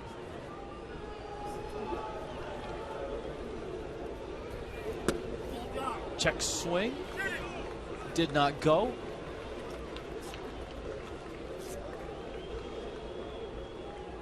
So one thing about Mike Stanton, he came into the game hitting over 300 against lefties. So you knew he was going to have some comfortable swings. Remember, his first at bat, he never saw a strike. He'd eventually walk. Buck has a rip at a high fastball, and it's 3-2.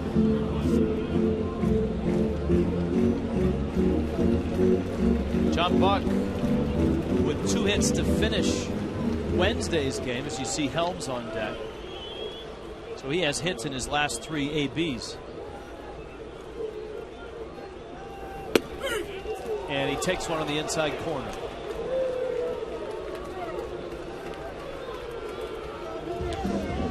Tommy went Teddy Higuera on this AT&T trivia question. How about another lefty, Mike Caldwell? Right-hander. Jim Colburn. And those were the early years. Yeah. The Brewers, of course, spent 1 year as the Seattle Pilots. And after that 1 year, that ill-fated year in Seattle, ended up in Milwaukee. And for a while, Jim Colburn, a very successful major league pitching coach.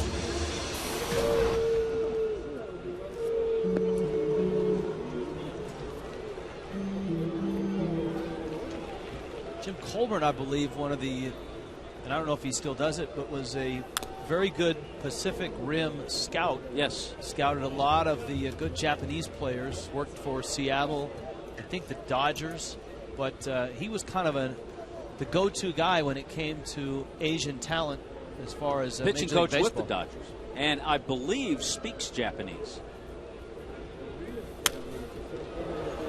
You really think so? Yeah. I remember talking to him or some of the other Dodger coaches when he was there. That's pretty cool. So is that now, is that a sweater vest, Tommy, or a jersey? I think more a jersey.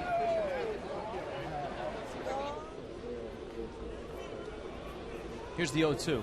It's up. Helms struck out back in the second on a full count with runners first and second. Wolf elevated a 89-mile-an-hour fastball and threw it by him. There's a 1-2. Keeps it inside. Wolf's pitch count is starting to get up there now. It's 75 pitches.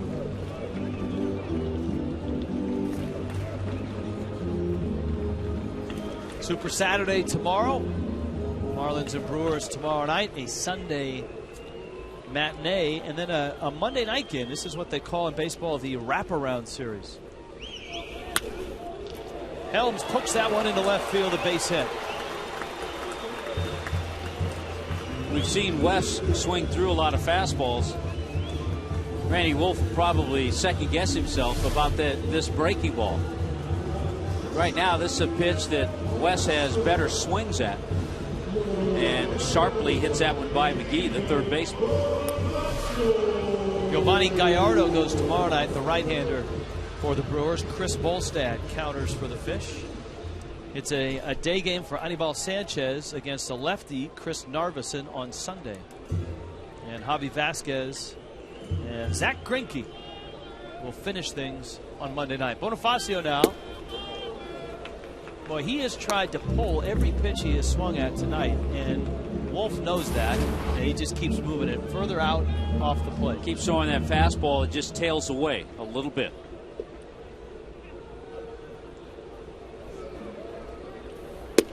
There he goes, tried it again.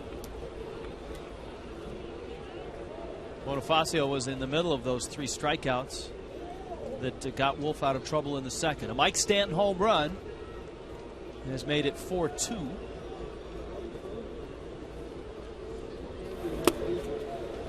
Same thing. And you can see 87 miles an hour. Certainly not throwing it by Bonifacio. Bonifacio looks like a guy that just came from the home run hitting contest and whose swing needs to get dialed down a little bit more. I think even It's more important left-handed, but I think even right-handed for Bonifacio, he has to shorten things up, put the ball in play, and not think about hitting balls in the air, even though he has more power as a right-handed hitter.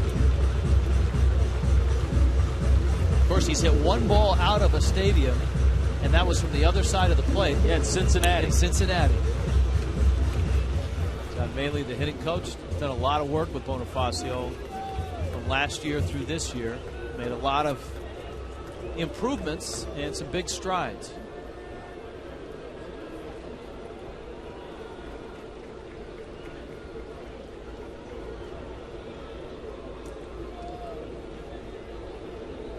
Wolf stares in, 1-2 the count. Helms at first. He's keeping it away, and it's 2-2.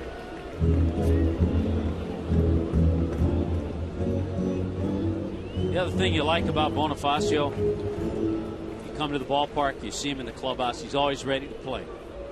And he'll get whatever glove he needs. Always has that smile.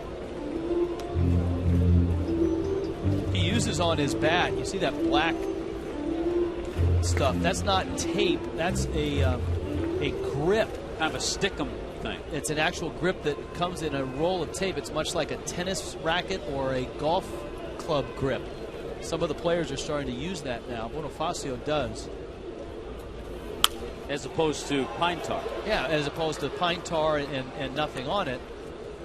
Unlike what we used as little kids to fix your bat. Electrical tape.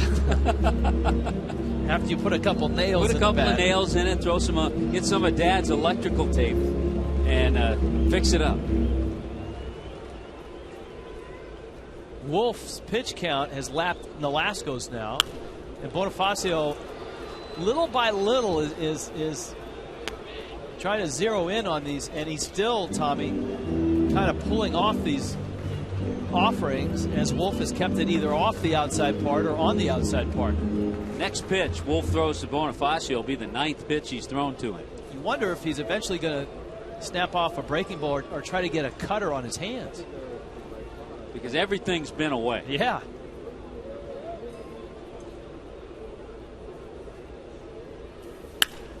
Into center, hit well. Morgan goes back and it's over his head. And it bounces off the top of the wall. Here comes Helms. They'll send him to the plate. He's going to score. Bonifacio worked on it, little by little, and he finally got a pitch to drive, and we showed you how shallow that outfield had been playing. First time up for Bonifacio, we were pretty amazed at how shallow, as a right-handed hitter, the Brewers outfield was playing him. Boy, what a battle. 3rd triple this year. I was just happy it didn't bounce out. There's that fastball. It came in a little bit more, had more of the plate, and it was up. Bonifacio, with the pop, clearly got it over Nigel Morgan's head because it didn't bounce out. I'll tell you what, he slid into third base way ahead of Wes Helms scoring. That's how fast Bonifacio is. Look at the Fox tracks. Everything away. Infield comes in now. This is a time where you would think about squeeze. First pitch. Nolasco takes in. A lot of times after a triple, a lot of excitement. You got a guy somewhat throwing strikes. That's the only thing that may have had Edwin thinking the other way, because Wolf has thrown so many pitches. Well, you saw Espada whisper into the ear of Bonifacio. Nolasco has not squared, and the count's 2-0. Ricky actually had a decent at bat his last time up. He did strike out, but he was on a lot of pitches. So many things, and that might be one of them, factor into what a manager's thinking. 2-0 is a chance it's going to be over the plate, and it's in. So it's 3-0, and you got Coughlin on deck.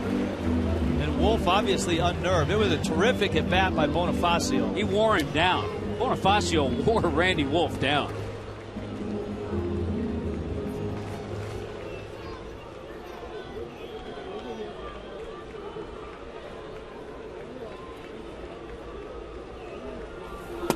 All right, now that it's gone 3-1, I think I mean, I could say this and we could see the squeeze, but I think Ricky swings the bat well enough that on 3-1, you know he's going to get a fastball. I would let him swing. But you also know because he's getting a fastball, you could put the squeeze on. It's all moot now because Nolasco walks.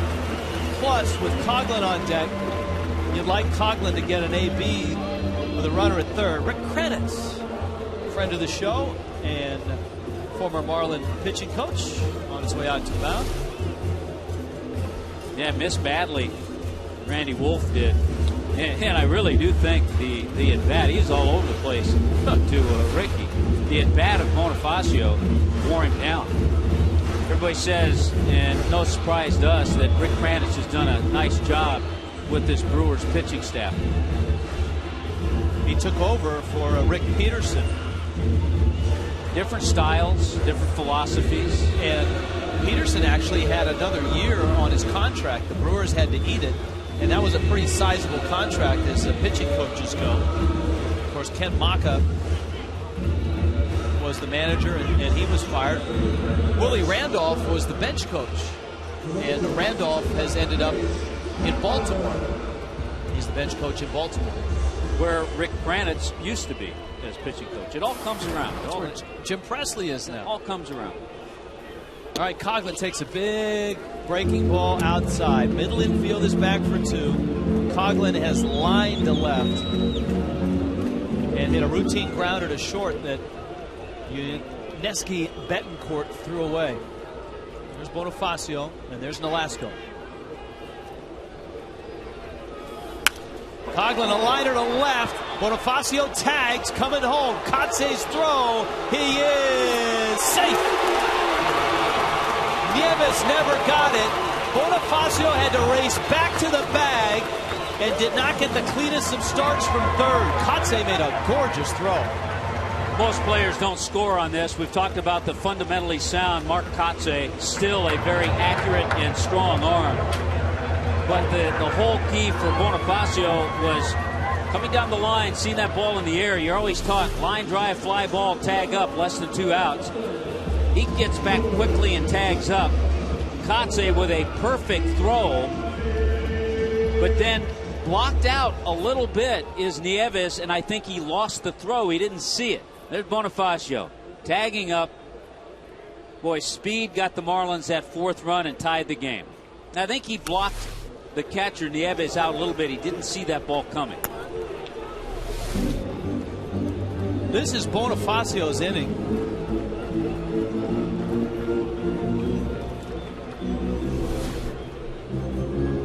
The at-bat that he had, tripling and then racing back to third and scoring on that sac fly. Fonte takes inside. It's 1 ball and 1 strike. Hey, there's a familiar face. Sergio Mitre warming up in the Brewers bullpen. In fact, Mitre came with Marlins starter Ricky Nolasco from the Cubs in the same deal, the Juan Pierre trade. Prince Fielder is there and he makes the catch, but the Marlins tie the ball game. A bomb by Mike Stanton, and then some little ball by Emilio Bonifacio. 4-4.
Upper Deck and Bark at the Park night.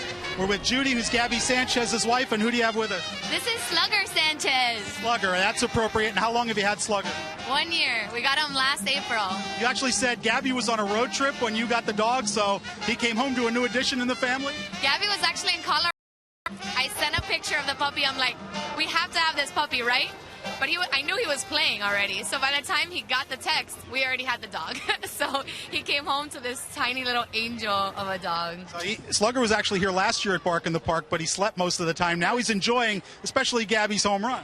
He was cheering so much for Gabby. He knows exactly what's going on. He watches MLB Network all the time. Oh, there you go. Well, hopefully he watches us too, right? Of course, and FSN. All right. Thank you. All right, Judy and her mom, Teresa, are here enjoying Bark at the Park with Slugger. Rich and Tommy? Hey, Frank, you're up there amongst the canines. Yes, sir. What's your early estimate in terms of attendance tonight? That's a good question. They got quite a few sections up here. They're not all full, but I would say probably, I'm going to guess 400 or 500, somewhere in that area. Oh, we got to be more than that.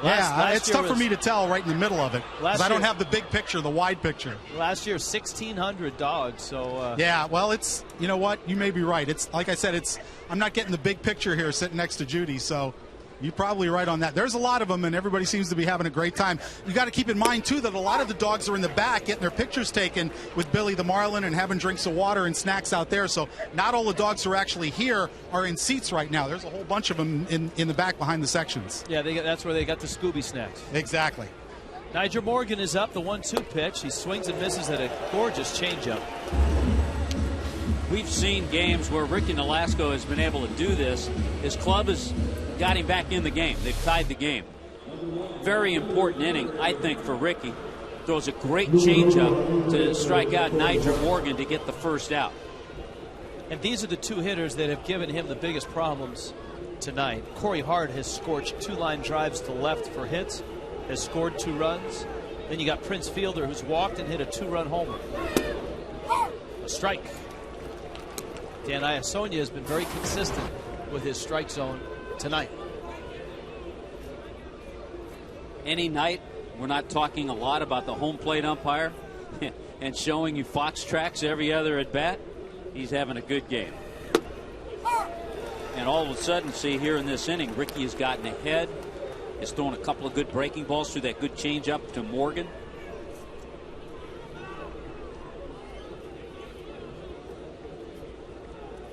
He's 0-2 on Corey Hart.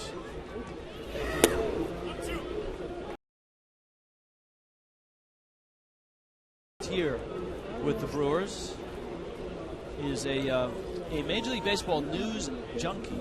Apparently he is wired in on all the trade rumor sites, so much so that his nickname amongst his teammates is Peter Gammons.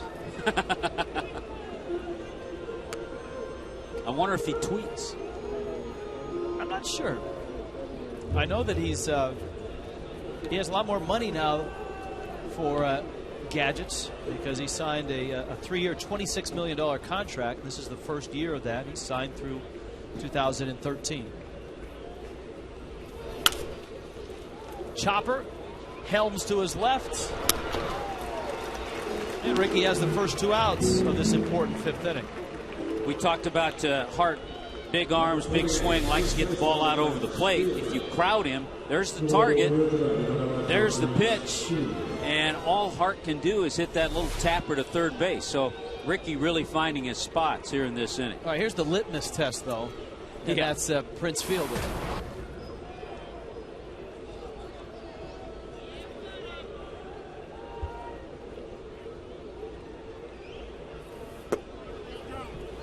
Nolasco misses away. He fell behind him 3-0 in the first and came in with a fastball, and Fielder hit that one out for a 2-run homer and then flat out walked him in the 3rd.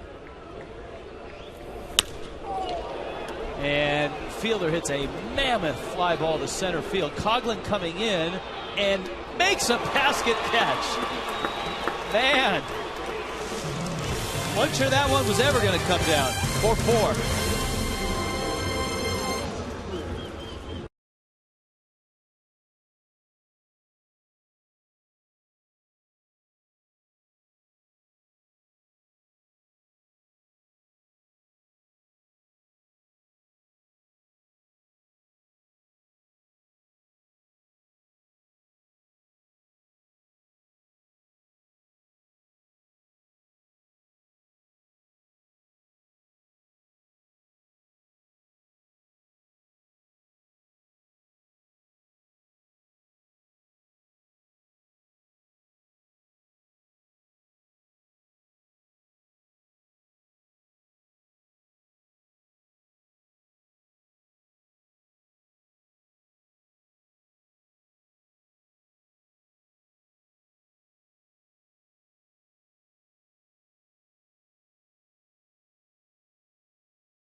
And just want to take a moment to point out the pins that we're wearing every Friday night throughout the 2011 MLB season on Fox Sports Florida. It's part of the Fox Sports Supports charitable initiative, and the pins are for Stand Up to Cancer and to show our support for their work to fund groundbreaking research for cancer and to accelerate treatment to patients. It's a great organization. If you want more information, just log on to standuptocancer.org/Fox Sports. Rich, Tommy, back to you guys. You're right, Allison. It is a great endeavor that Fox has undertaken this year. Logan Morrison appreciates that, of course. His father passing away from lung cancer in the offseason. Morrison has hit that ball a long ways to center field. Niger Morgan is back and makes the catch. Logan Morrison has made a great effort to raise funds for the American Lung Association in honor of his father.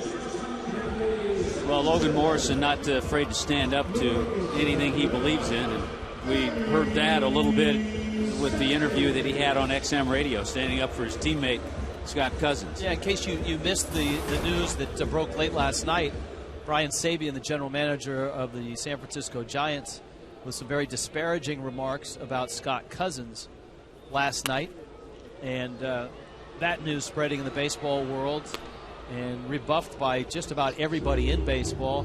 Ken Rosenthal had a terrific column on foxsports.com.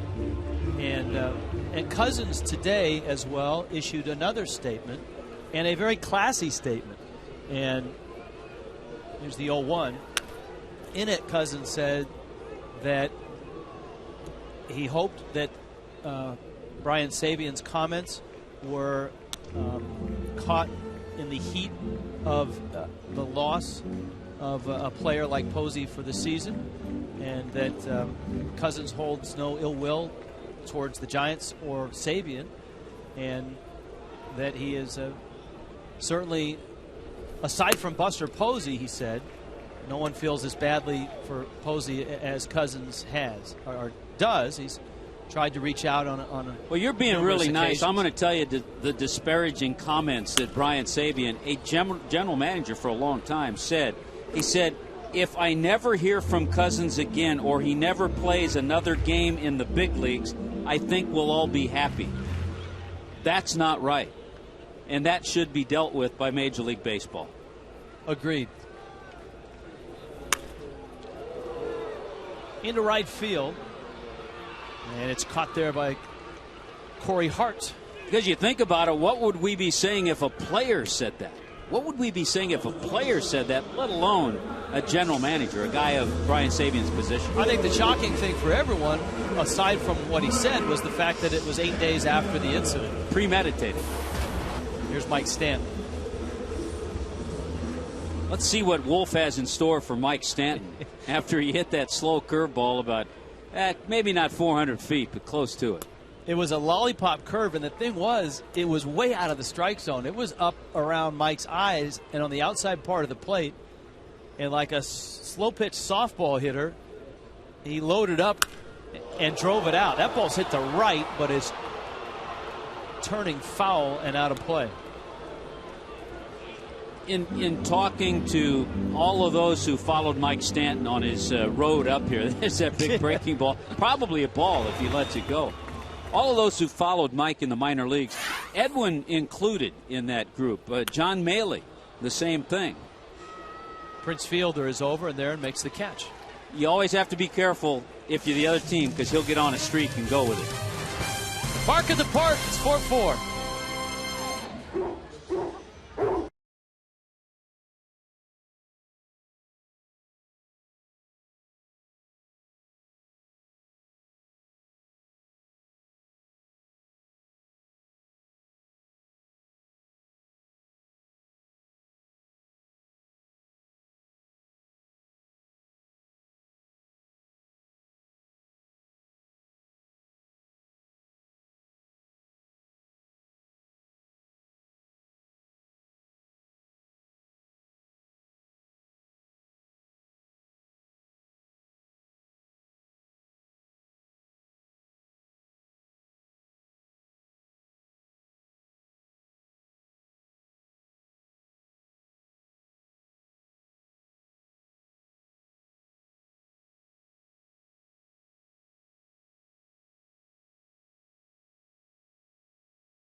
Super Saturday tomorrow. Day game on Sunday. Anibal Sanchez going on Sunday, and the series concludes on Monday.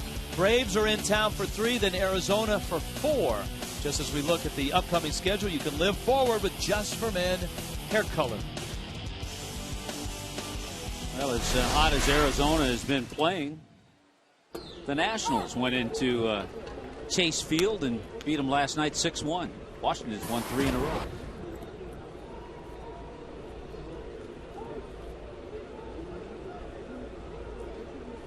Casey McGee takes a breaking ball up, and it's 1-1. Ricky Nolasco was sitting at 77 pitches through 4, 11 pitch hitting his last time out. And so into the 6th he goes. Randy Wolf has passed him in terms of pitch count. Ricky's retired 7 straight now.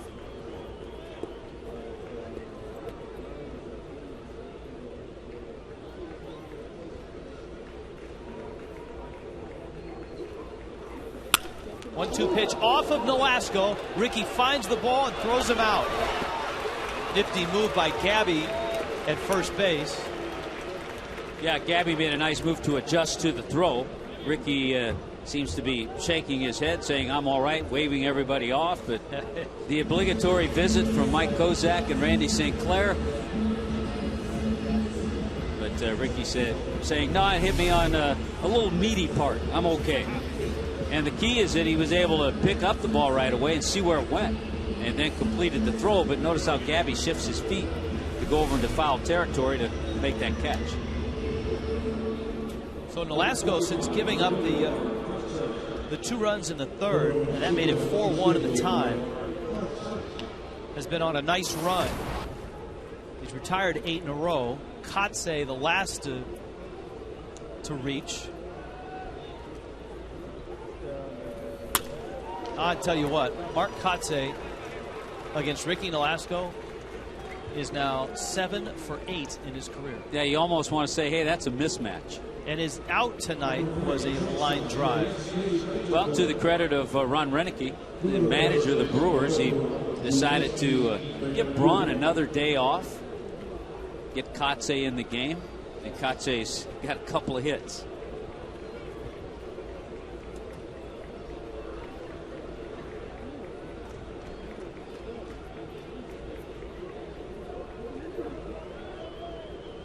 Betancourt, high fastball, and he fouls it back. Yuniesky Betancourt is singled and popped out. Brewers were kind of the in pick with the acquisition of not only Greinke, but Sean Markham of the Blue Jays. I think they're still a real nice pick.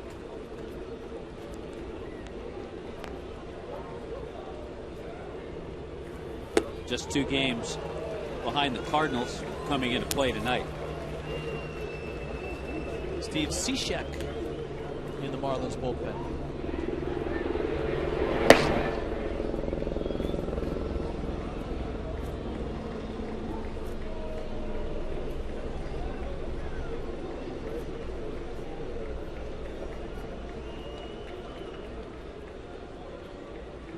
Oh, 2 to Betancourt. Just missed. And it's a ball and 2 strikes. Yeah, you could hear Dan Iasonia all the way up here saying, no, that's outside. Betancourt had an interesting year last year in Kansas City. He had 16 homers. He drove in 78 runs, and 3 of his 16 homers were grand slams. He played a lot. Started 151 games short.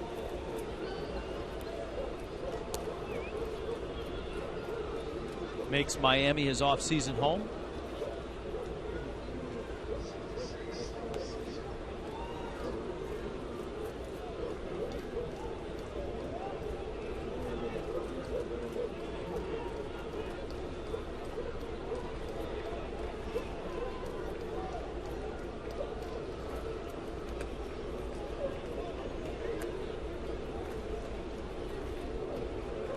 Betancourt and Jose Lopez made up the double play combination in Seattle for a while.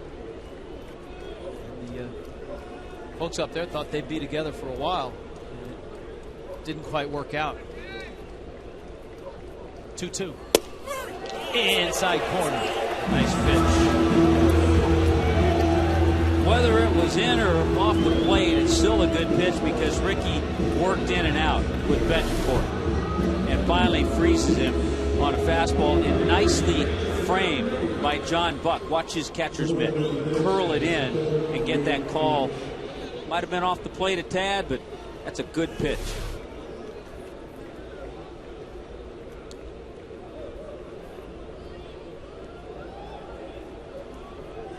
Will Nieves now. Nieves fouls it into the upper deck.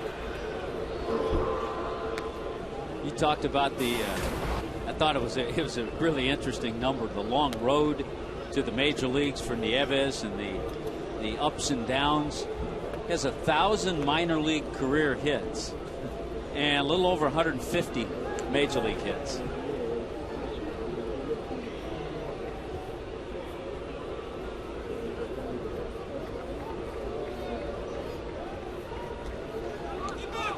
Runner goes, big jump.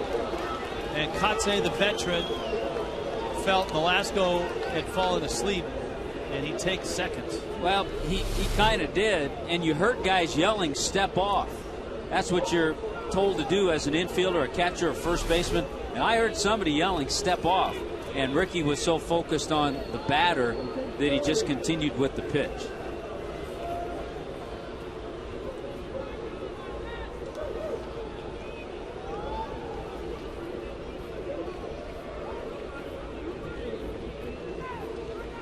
One. Right back to the mound. Nolasco flips to first, and Ricky gets through the 6th inning. Bark at the park, and a good ball game to boot for 4.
Vía Zap y es presentado por KFC.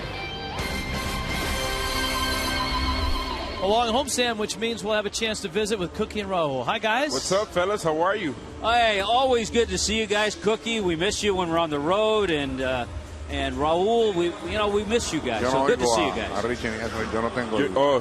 Cookie's having a little bit of technical difficulties, but I know he misses you guys as well. He says it all the time.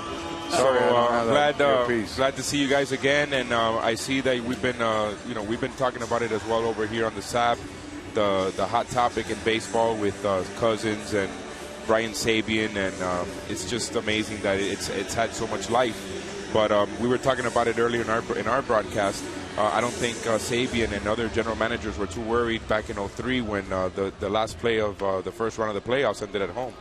Yeah, we've talked about that, and of course with Jeff Conine as well involved in that play as well. All right, guys, have a good show. Thanks, guys. You too. Sergio Mitre's first pitch is roped into left field. That one's going to get to the wall. Let's see if John Buck can turn and get that double, and he does.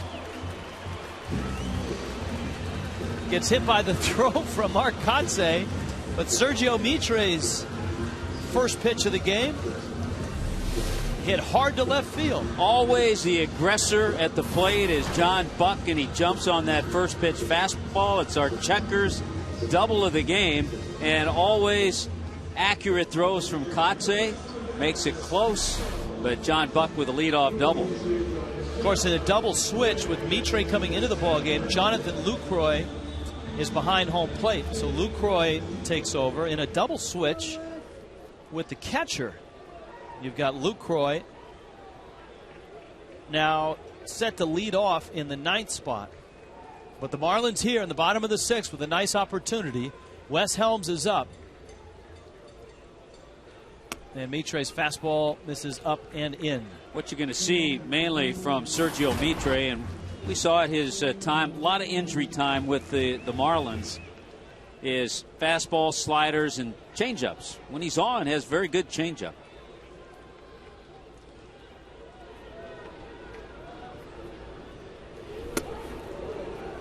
Yeah, Mitre was one of the most, he was probably the accomplished guy in that Juan Pierre trade.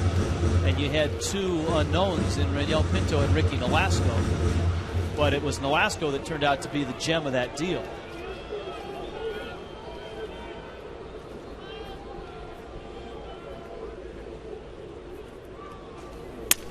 Broken bat, that's not going to get it done. Buck is still at second base.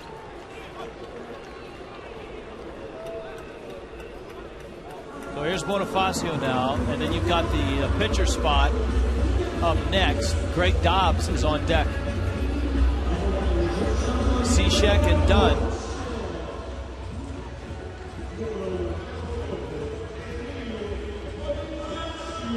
I think this is one of those times, yes, would you like to save Dobbs later in the game, but when you know you can get him up there against a right-hander in a situation with the runner in scoring position, you go ahead and do it because nobody's in the bullpen. Matter of fact, the Brewers don't have a lefty in their bullpen. Well, Bonifacio had one of the biggest at-bats of this ball game. And I know Gabby Sanchez is homered and Mike Stanton is homered. But Bonifacio was up with a runner at first, and the Marlins down a couple runs. And Randy Wolf was out in front of him 0-2, and he battled and battled, fouling pitch after pitch off. Finally got one to hit, and he tripled over the head of the center fielder. Mitre off the mound picks it up and tags Bonifacio out. And so it's down to 2 outs, and here comes Dobbs. That was a nice comeback by Ricky Nolasco to get 6 innings. The way things started for Ricky, the first 3 innings, didn't have much command. After the 3rd inning, he gave up just the Mark Kotze single. So a good comeback for Ricky to get 6 innings out of this and hopefully maybe get a lead right here, depending on what Dobbs does.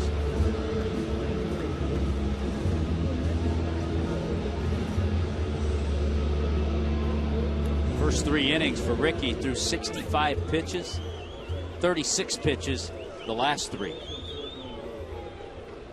Dobbs is 3 for 8 as a pinch hitter. It's funny he only has 8 pinch hit appearances because he's been playing so much. That was to be his role coming off the bench as a pinch hitter, and an occasional start here or there. But he's hit so well that he's been in the starting lineup.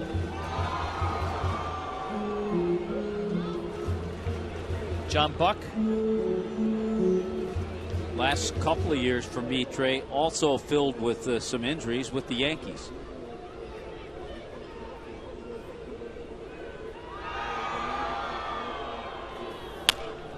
Dobbs pulls that pitch foul. Mitre always had that good heavy sinker. Good sinker, good changeup. Sometimes he just uses those too. He'll mix in a breaking ball. Really, the most he pitched as a Marlin was in 07. He had 27 starts.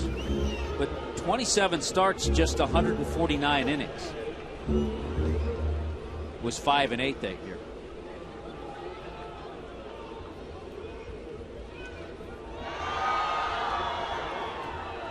One. Dobbs into right field. Another base hit for Greg Dobbs. And the Marlins take the lead 5-4. Boy, just 2 months filled with big hit after big hit. And Dobbs delivers Marlins have their first lead of the game, 21 RBIs for Dobbs. And Greg Dobbs will be the first to tell you that he feels a lot more comfortable pinch hitting because of all the playing time he's had, all the at-bats, all the seeing of different pitches.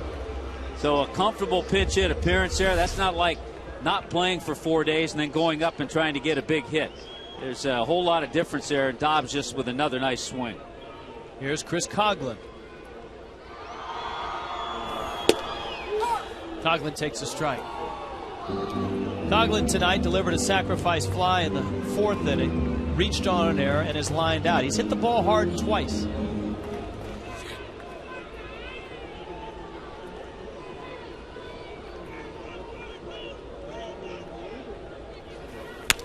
Coghlan up the middle, into center field, the base hit. Mitre looked like he took a stab at that ball and just missed it. A good job. A well-hit ball first time up, a sac fly in the 4th by Chris Coghlan, and a solid base hit up the middle.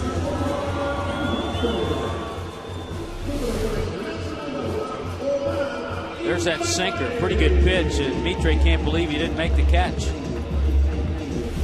You have an interesting situation. Getting a little further down now, you know, more thought going away from a double switch with the pinch hit appearance of Dobbs. But whoever comes in, you're only going to go an inning. And in my opinion, you'd like to have Dobbs' bat in there because they don't have any left-handers in the bullpen. You can get him another AB. So you bring the pitcher into the Wes Helms spot and leave Dobbs at 3rd. Now, I know we talked about this on the road. Wes probably a tick above defensively than Greg Dobbs, but Greg Dobbs has made some nice plays this year. So we'll see what Edwin decides to do.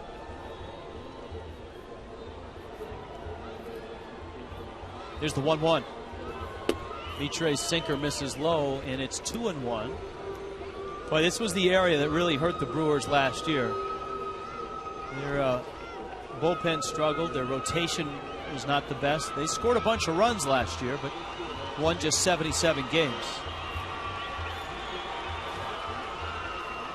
Remember, they had Trevor Hoffman as a closer to start the year, and that did not turn out well. No, and it finally set things up for John Axford, who ended up closing games and is their closer this year. Yeah, he was a bright spot last year. He was a very good closer.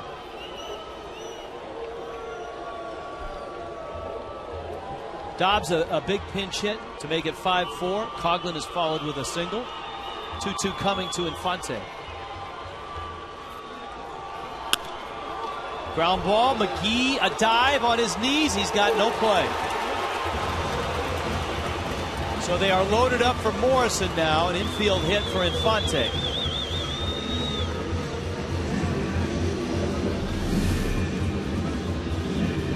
Almost finds a hole. A nice play by McGee to get to it, but he can't make a play. Wanted to go to second base. Coghlan got a good jump, so he didn't have a play there, and then he had no play at first. Yeah, the fact that they were not holding Coghlan on at first was a big advantage to the Marlins on that play, because he was, as you saw, as soon as McGee looked up at second, Coghlan was already there. And this is an opportunity here to really open things up, but it's an area that, believe it or not, is one of the few areas Logan Morrison has struggled in, hitting below 200 with runners in scoring position. So they're loaded. And it's 1-0.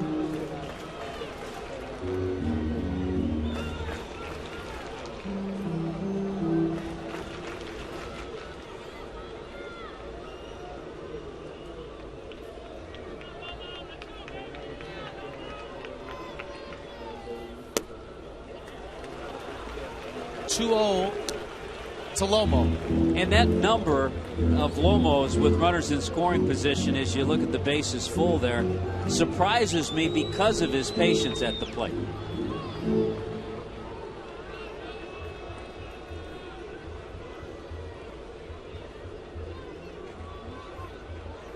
The 2-0 pitch. Ground ball up the middle. Weeks has it, and he gets to the bag in time. Morrison bounces out. Marlins are done, but they get a run. Greg Dobbs delivers again.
Nolasco didn't get off to a great start, but you've been around long enough to know that if you hang in there and give your team a chance. What was your mindset after that first inning? No, that was it. Threw a lot of pitches and just try to make an adjustment. Give a couple more in the third, and from there on out, I had to just keep saying that's all they're going to get, and just try and stick around as long as we can. I had a good feeling with the bats today, and we put together some good innings there. Was the curveball more sharper as the game went on? My slider got better, and I was just pulling off some stuff early, and then Randy came over and we had a little talk, and told me the adjustment I had to make, and usually it's pretty tough to make it while you're out there, but I was able to make it somewhat, just enough to get by. So. Comebacker off the bat of Casey McGee, did it get you in a fleshy part? Yeah, it got me in the thigh, so I'd rather get hit and get the out there because that was huge. All right, thanks a lot, Ricky. Appreciate the time. Ricky Nolasco right now in line to pick up the W for the Marlins. Rich, back up to you. 5-4 ball game, 7th inning, as the Marlins lead the Brewers. And remember, the Marlins don't have Clay Hensley for the 8th inning. Mike Dunn comes in. Greg Dobbs, as Tommy suspected, stays in the game. Yeah, we kind of speculated that might be the move, so Dobbs stays in the number 9 spot, and you put Dunn in Helms' spot. Yeah, everything in the bullpen changes a little bit with Hensley out, but I think the adjustment has been made because Hensley's missed time already this year prior to going on the disabled list before the game. Here's Jonathan Lucroy. You can just see from the numbers he's having a very good. And the Brewers very high on this kid, and they should be. And Lucroy is just 24. Out of Umatilla, Florida. Went to Louisiana Lafayette. 3rd round pick in 2007.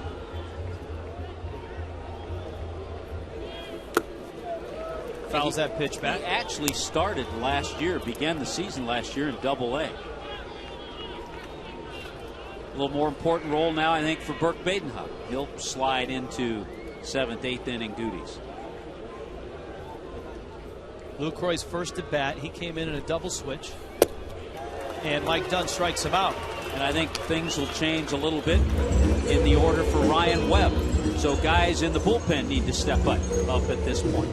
Marlin fans, log on to JiffyLubeCatch.com for your chance to enter the Play Catch with Gabby Sanchez sweepstakes. 2 lucky winners will be selected to play catch on the field with Gabby prior to the June 21st game against the Angels. Log on to JiffyLubeCatch.com today.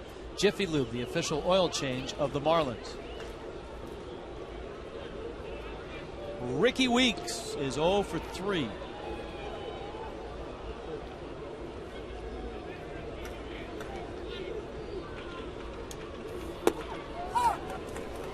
Boy, you love seeing Mike Dunn come in and just pour in strike after strike with good stuff. You're at the top of the Brewer order right now. He got knocked around in that one game in Arizona.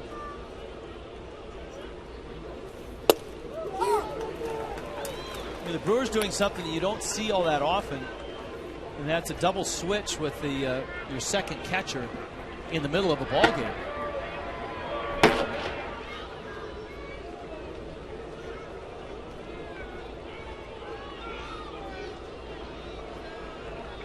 Here's the 0-2.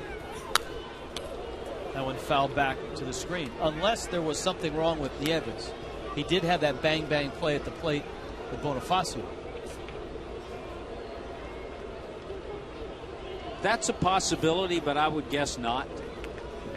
But you're right, unless you get into a situation now for Ron Renicky, he would have a third catcher. I'm not sure if it would be Ryan Braun or Josh Wilson, maybe.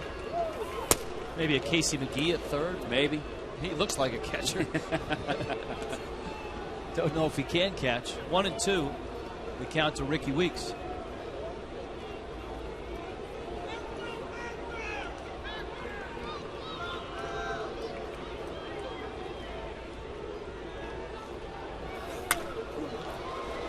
In the air, and Infante calls Gabby off. Boy, ran a good 95 mile an hour with movement, some cut to it, in on the hands of Weeks.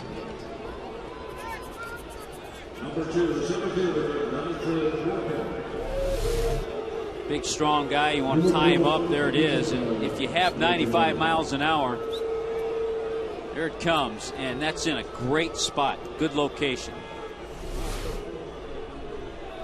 Randy Choate is up. Burke Badenhop is up. Choate, of course. Choate getting ready just in case for Prince Fielder. Fielder is 2 hitters away. You got Corey Hart on deck. Nigel Morgan at the plate. Morgan is 1 for 3, has scored a run.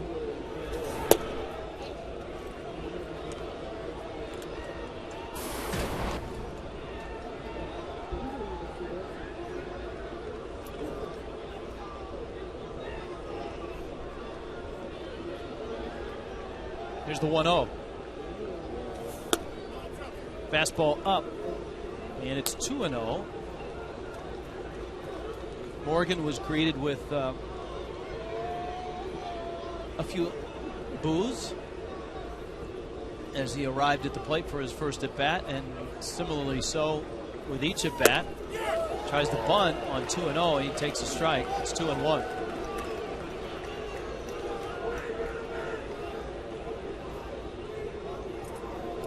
Close game going on. The Phillies in Pittsburgh, a 1-1 tie in the 9th inning. This is an important batter for Dunn, because if he can get Morgan, he doesn't have to face Hart. That doesn't start the whole Hart-Fielder duo. Because as you pointed out, Choate is probably for Fielder, but you'd like to save him in case he came up, you know, later, maybe 8th or 9th inning. Here's how you think ahead. I have to as a manager. Let's say Dunn gets Morgan. Then how do you start the 8th? Do you start it with Dunn? You might have to pinch hit for him. And then, or do you let Badenhop work to one guy, then have Choate work to Fielder? And of course that question could be asked too. What if he doesn't get Morgan? Who pitches to Corey Hart? 2-2. Well, we'll never know. Mike Dunn strikes him out in a 1-2-3 inning out of the Marlins bullpen. The Fish holding a 1-run lead over the Milwaukee Brewers. 7th inning stretch in Miami.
Freezing. Oh, yeah. Wes Helm. And that's John Tuitu, our cameraman. You know, John, had he turned the camera the other way, Wes might not have been able to make that play. Great reactions by our low third camera, John Tuitu. He's always on top of his game. Last time we saw him, he was eating a donut. Perry Hill would have loved the footwork, too. Focus now. Is that part of the 6 Fs? Focus, focus. Focus on the new pitcher for Milwaukee, Tim Dillard. You watch him warm up, only making his 3rd appearance. Just sinkers from a low location. A lot of sliders, sinker sliders. Some good sink that fastball, but watch how he slings the ball to the plate. He can be very tough on righties.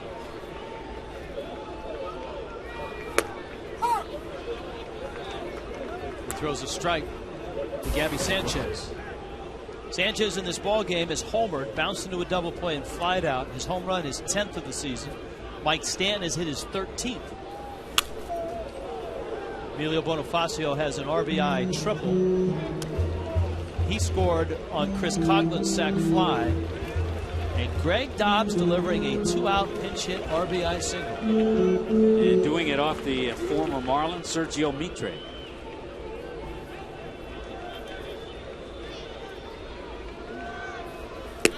Whoa. Gabby swung on a pitch that was 3 or 4 feet outside. Fox Tracks may not have found that pitch, but when you have that kind of delivery, you can just shake your head at that one and try to regroup. Next time you ever have to face this guy. Wow.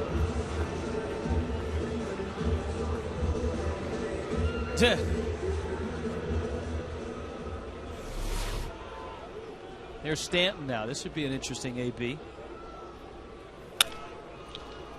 Mike sprays it out towards second, and Weeks throws him out. So the lanky right-hander, who was born in Sarasota, lives now in Nashville. Here comes John Buck. Dillard went to high school in Mississippi, Saltillo High School, and attended Itawamba Community College. And I hope I'm pronouncing that correctly. That pitch knocked Lucroy's glove right off his hand. He certainly is a non-conventional right-hander.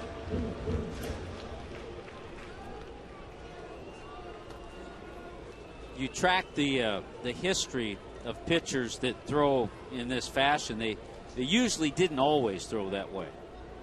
And there are exceptions. But usually somewhere along the line they had trouble getting guys up throwing with a more conventional delivery. Chad Bradford-like. Who's the most famous of these guys? Would it be Kent Tekulve? Kent Tekulve would be one that comes to mind that had a tremendous career.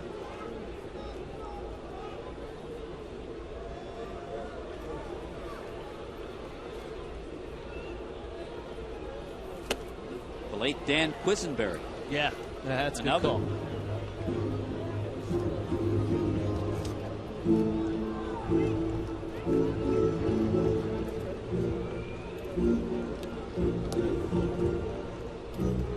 One and two to Buck.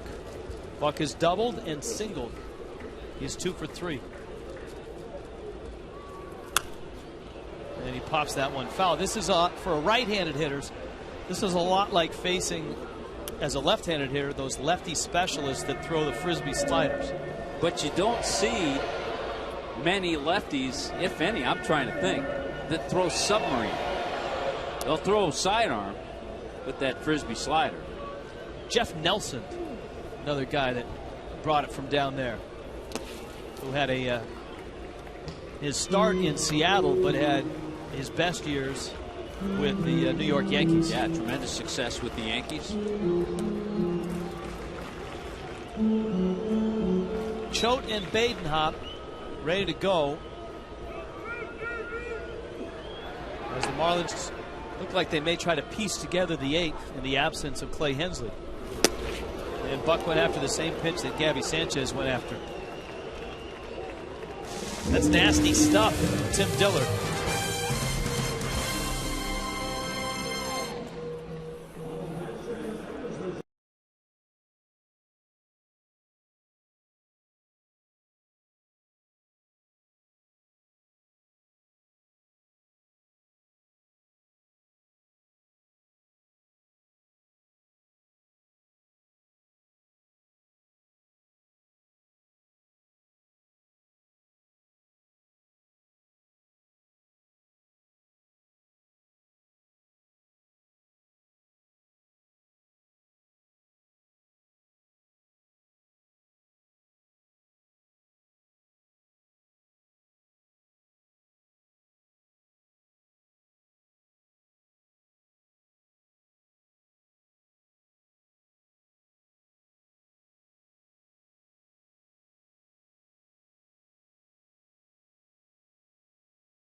And a great caller.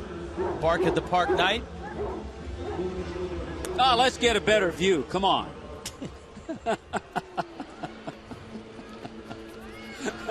All right, this is going to be a key inning for the Marlins. There's no doubt about it, because you've got Hart, Fielder, and McGee. Remember, Ryan Braun is on that bench, too, to be used. And he's fine. He's just getting the night off. And it's Badenhop, and possibly for just the one hitter. Choate is ready. Well, that's the thing. You could have 3 pitchers pitch to 3 hitters in this inning, but that's asking a lot with Hensley going on the DL. And I say that because Choate would be next if he faces Fielder, but then you have right-hander McGee after that. So Badenhop for Corey Hart, and it looks like just for Corey Hart. Hart is 2 for 3. Pair of singles. Scored a couple runs. 1-1 pitch. If you do it, because right now Ryan Webb is loosening up too. If you have Badenhop to Hart, Choate to Fielder, you could use Webb to McGee, but then after McGee, another left-hander, Kotze. But then you're rolling the dice. You're rolling the dice. Doesn't get to extra innings. Your bullpen's going to be thin after that. There's a shot into left field. So Badenhop's one hitter results in a loud base hit. And let's see if Edwin does make the move. He does. So Badenhop gives up a single, exits. Here comes Choate. Marlins trying to match it up. Maroney calls to the bench. Truck go bad. Who you gonna call? Maroney!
Presents leaders of the game.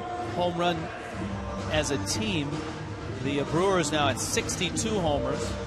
That includes Prince Fielder's 2-run shot in the first. The JM Lexus price made us #1. Click jmlexus.com to find out how. Well, here's some numbers for you. You see the overall numbers for Randy Choate. Lefties are 2 for 23 against him, but Prince Fielder has always been a guy that has hit both lefties and righties. This year against left-handers, 295 with a home run, 11 RBIs for Fielder.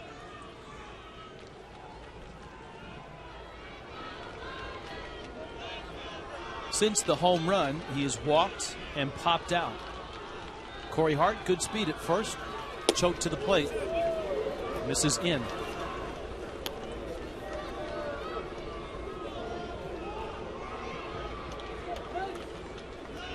Just missed.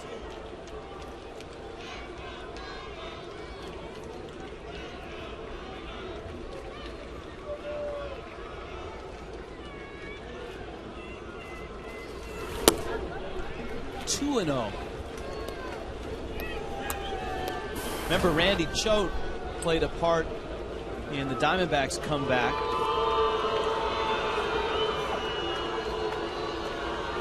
He came in to face Miguel Montero, hit him. Barely. Yes. Gave up the sacrifice bunt to Juan Miranda, then ended up intentionally walking a hitter and then left the game. Fielder going after a 2-0 pitch. Of course, there was the off day in between, the flight back. We always forget certain things. I wanted to ask Edwin about that, and I forgot today about that Montero, the way he pretty much leaned into that breaking ball from Choate. 2-1 to Fielder.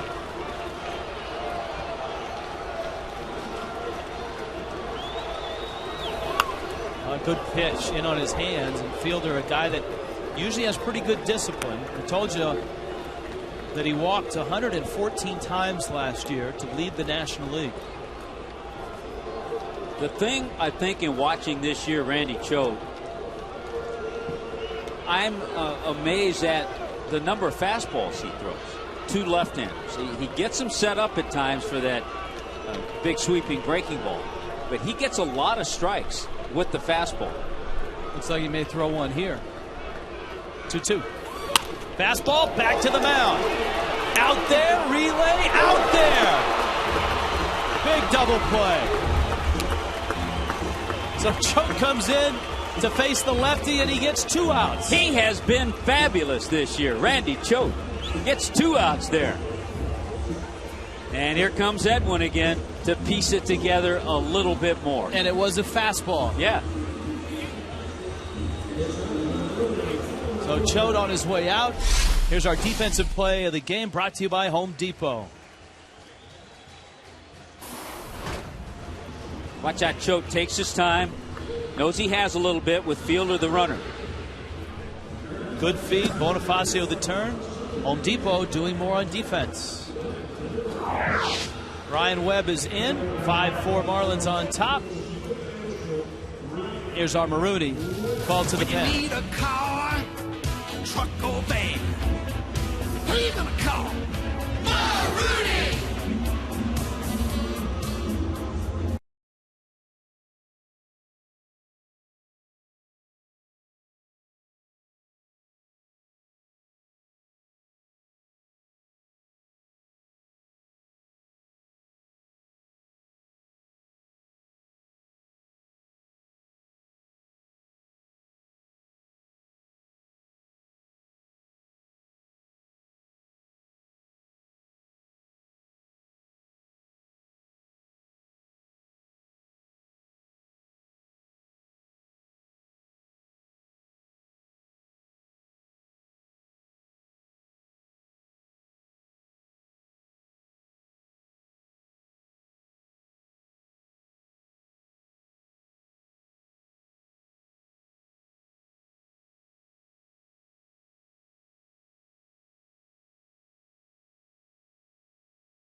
Five-4 Fish, 2 outs in the 8th.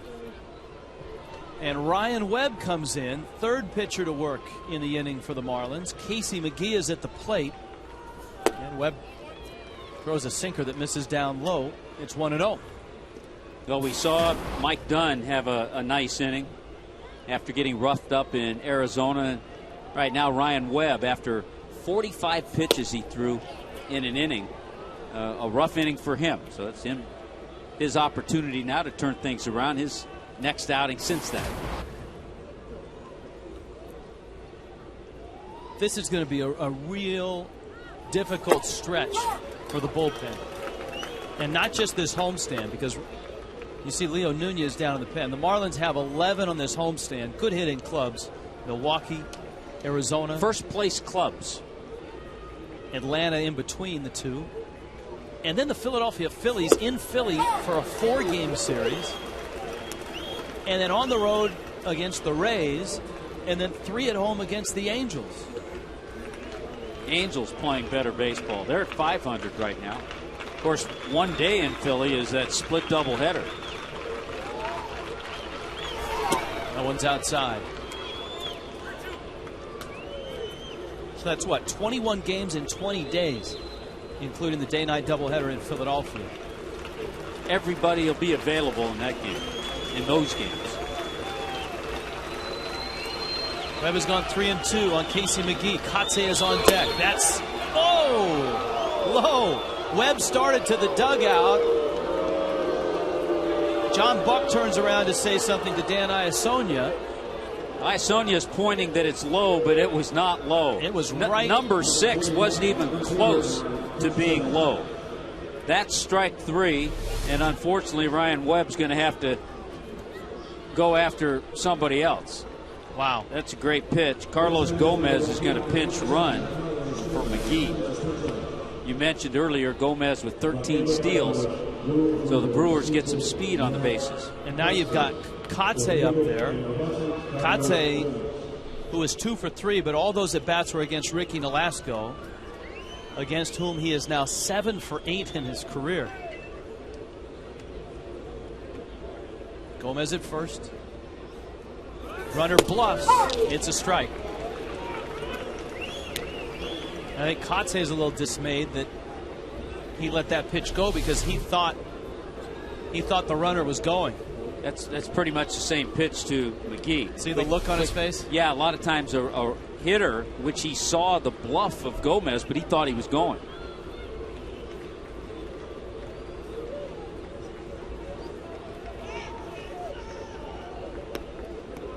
Oh, and 1. Carlos Gomez with a great percentage, too. He's only been caught once. I told you earlier tonight, the Brewers are 40 of 50 in stolen bases.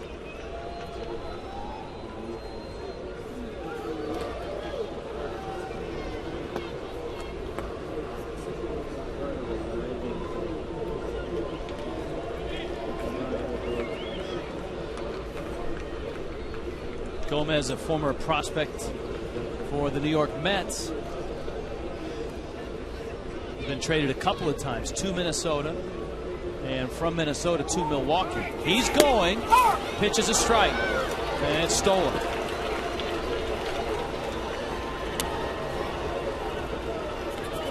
He's one of those guys that has had tools and ability, but it just hasn't flourished into an everyday outstanding major league player. You can see right there the kind of speed he has.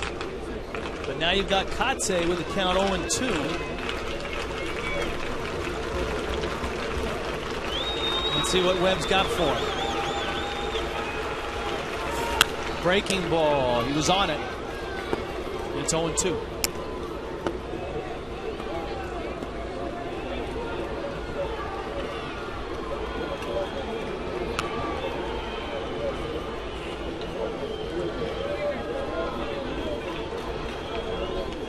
Some great memories when you walk into that Brewer clubhouse. You see Kotze and Craig Counsell with their lockers next to each other. Got him! Change-up. Good pitch. Gorgeous pitch. It took 3 pitchers to do it, but the Marlins get through the top of the 8th. And it ends on a Ryan Webb change-up.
Marlins on top of the Brewers, looking for an insurance run. Tune in tomorrow, kids, for a new episode of Billy's Bunch presented by Players Edge Academy. This month's episode features a race between Brendan and Emilio Bonifacio in the Versus segment. Catch Billy's Bunch tomorrow morning, 11 a.m. on Fox Sports Florida. We're attempting to get a attendance figure for you, both humans and dogs. Marlins have gone deep into their bullpen, and so have the Brewers. Mike McClendon, a part of that bullpen. He's been up and down a couple of times this year. Fastball, sliders, and changeups. In the Pacific Coast League, where he has been for a good part of the year, holding opponents to a 171 average. There's Josh Wilson. Nice ovation for Scott Cousins as he comes to the plate as a pinch hitter. That's good to see.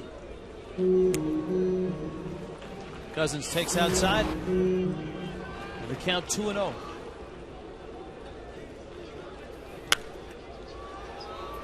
Flips that one foul out of play, and it's 2-1. Talk about all the things that have been on the mind of Scott Cousins over the last week or so. I have to say that Scott Cousins has handled himself tremendously. Yes, he has shown, especially today with the comments from Brian Sabian, he showed tremendous restraint.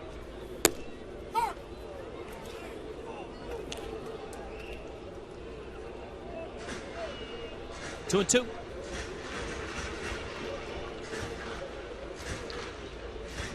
Nunez ready in the pen.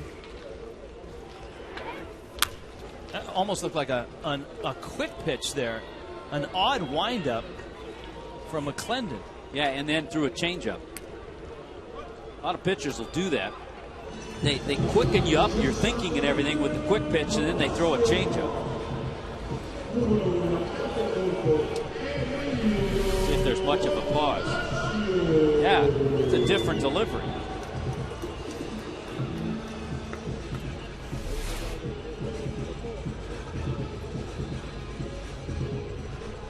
Here's Bonifacio.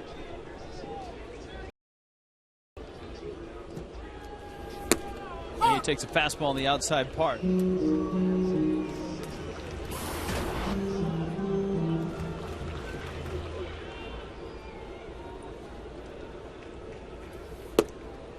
Another strike. Bonifacio's big at bat was in the fourth against Randy Wolf. Marlins were down 4-2 at the time. That one fouled at the plate. Wes Helms was at first. Got some cheeseheads in the stands. As well as 767 dogs. That's the final tally. Bark at the Park night. 15 in attendance tonight. Be careful with that cheese on a warm, humid night.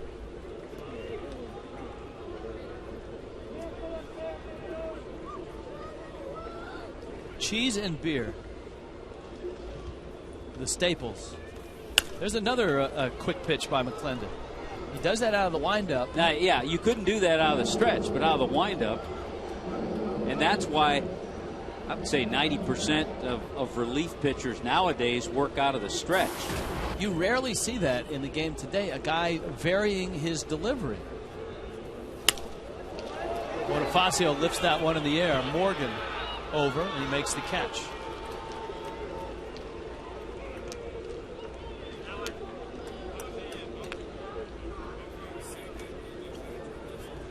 Here comes Dobbs.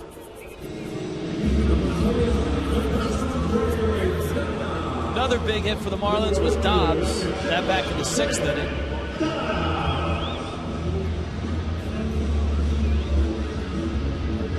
Dobbs with 2 outs, and John Buck at second came in as a pinch hitter and delivered with a line drive single to right.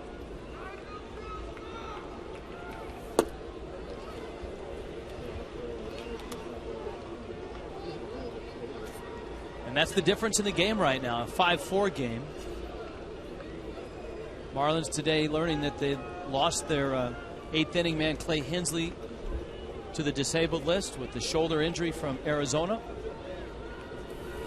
Still without Hanley Ramirez And Josh Johnson has not thrown a pitch off a mound yet. And so his return does not look likely in the near future. No, it's one of those things that's going to take a while. Dobbs jumps on that pitch. Into the gap it goes.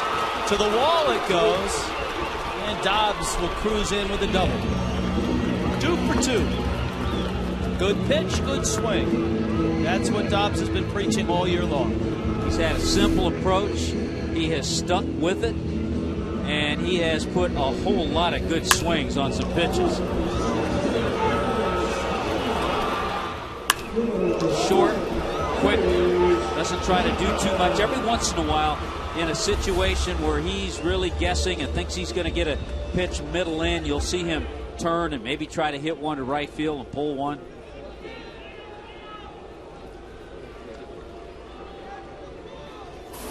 Now Coghlan. Chris takes a breaking ball for a strike. Coghlan single back in the 6th, drove in a run with a sac fly in the 4th. Marlins trying to open up this very important 11-game homestand with a win. They've got Giovanni Gallardo to deal with tomorrow night. Coghlan a bouncer, and McClendon picks it up, drops it, fires to first in time. So Leo Nunez has a 1-run lead to protect, and the Marlins try to close it out.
He had to do a real juggling act to get through the 8th inning using 3 different pitchers.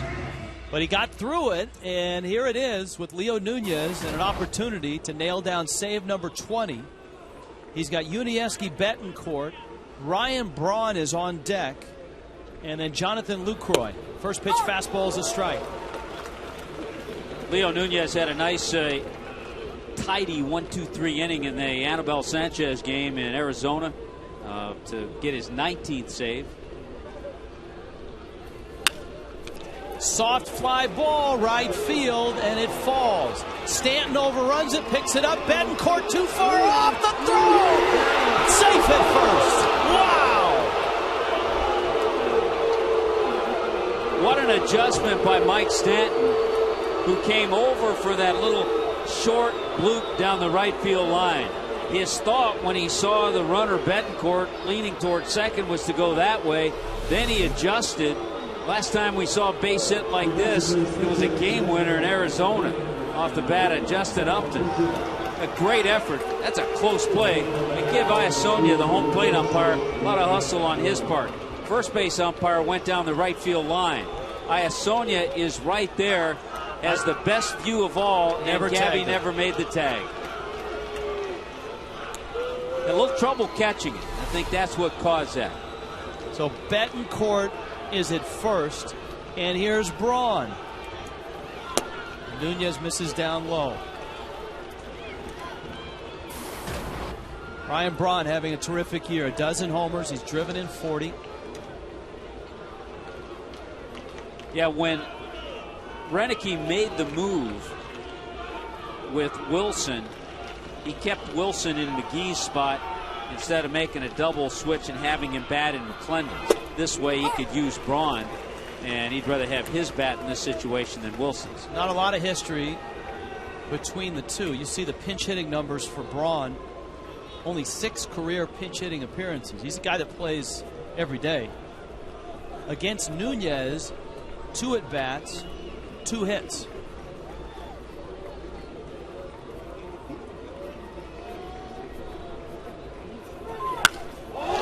That ball's gone, and the Brewers have the lead. Wow. Well, you've heard the saying many times, a bloop and a blast.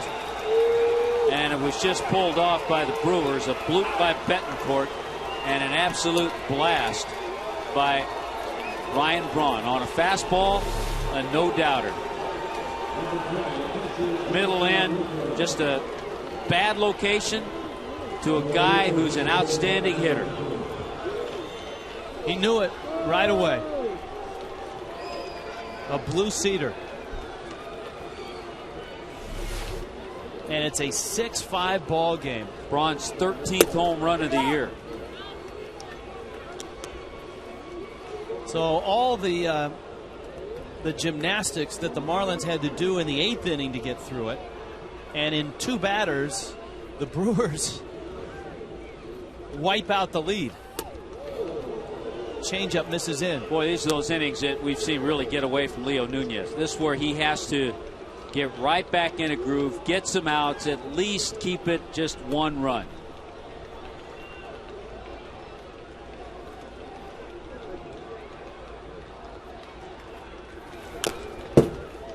Foul back to the screen. The Marlins have Infante, Morrison, and Gabby Sanchez scheduled in the 9th.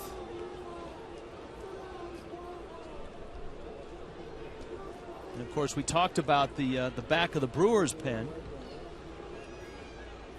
Here's the 1-2, and he strikes him out. And the Marlins will see the closer, John Axford, with 13 saves. Axford just starting to get ready.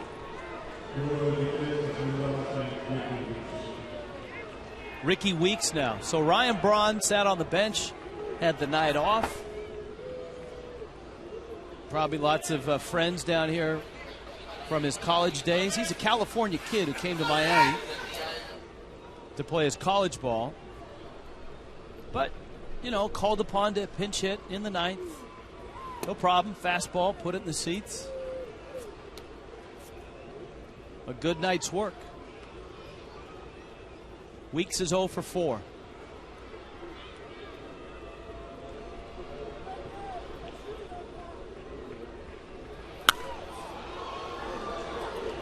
In the air,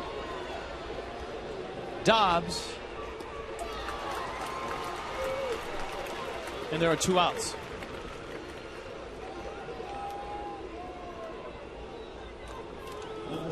Well, here's Niger Morgan. That home run silenced a lot of folks here tonight.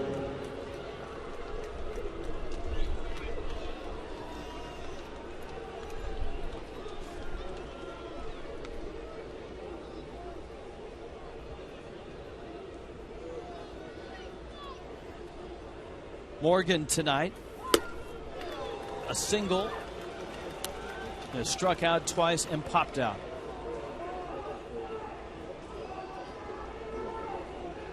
Somehow your pitch, sometimes it works this way that you want to make to eventually set up a hitter. You never get to a pitch. Braun, I think, would have been a great candidate for the slider. Not necessarily there, but the problem was Leo had to make a better pitch with that fastball. Change up, and it counts 1-2.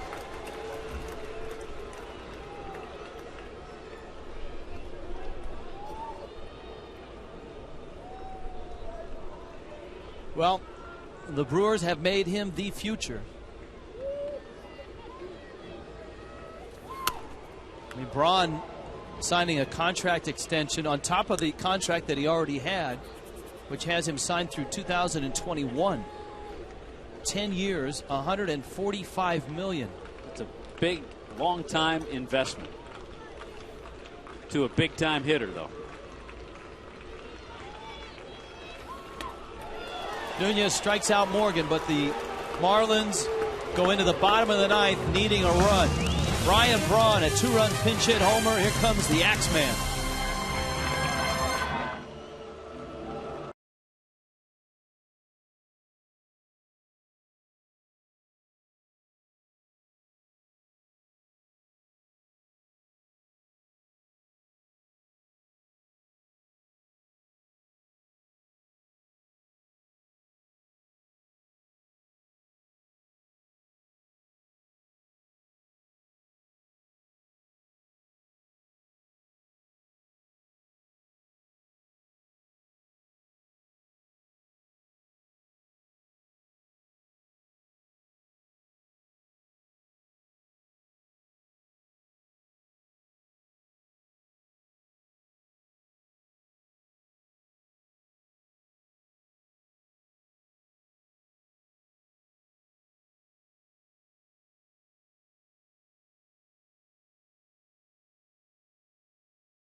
When you need a car, truck, or van, who are you going to call? 1-877-MAROONY. And by Xfinity, your home for the most live sports.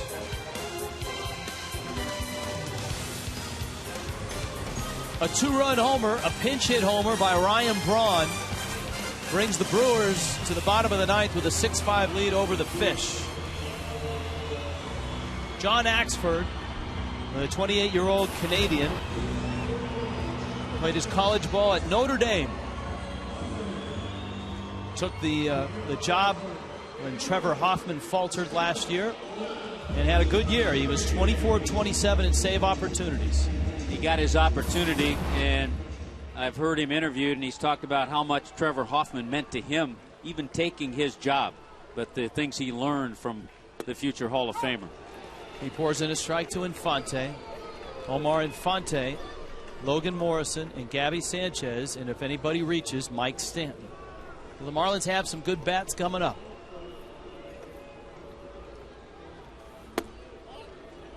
Good fastballs, big curveball from Axford. Had an interesting route to professional ball. He had Tommy John surgery when he was at Notre Dame.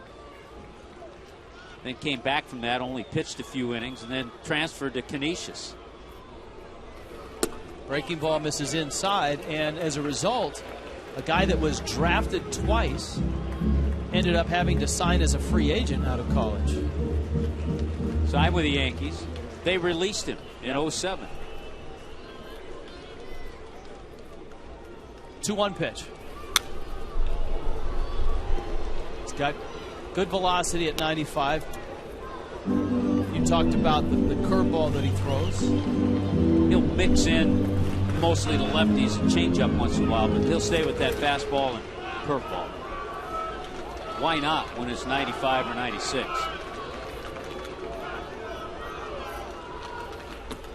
There's the breaking ball, and Infante's run the count full at 3-2. Marlins down a run. They had been down much of the ball game before coming up with a 3-run rally and then taking the lead with that run in the 6th. Ryan Braun with a 2-run pinch hit homer erased it in the 9th. 3-2 coming. That's down low, and Infante's aboard. That's all you ask for. When you're down by a run, get that leadoff man on.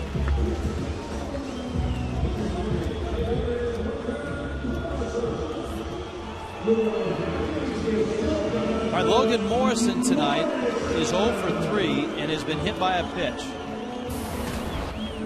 So he has reached base to continue that streak. Gabby Sanchez on deck. Outfield very, very deep.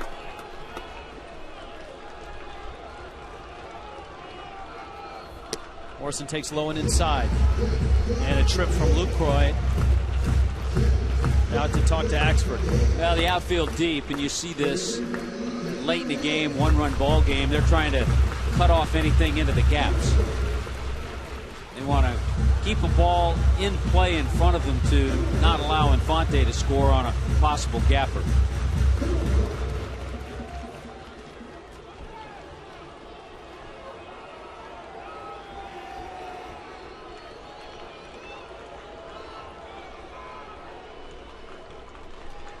One-0 coming. High fly ball.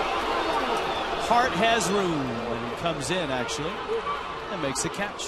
Logan Morrison just missed a walk-off home run.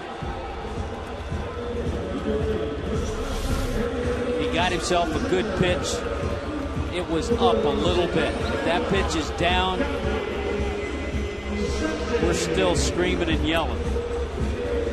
High fastball just got under it, and Axford gets a big out. So here's Gabby Sanchez. Then you've got Mike Stanton.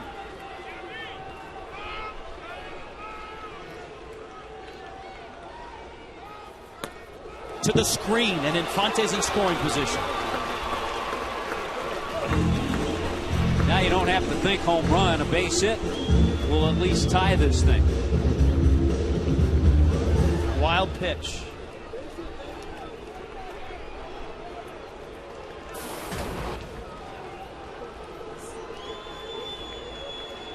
But remember, not a whole lot of attendance down in that Marlins bullpen.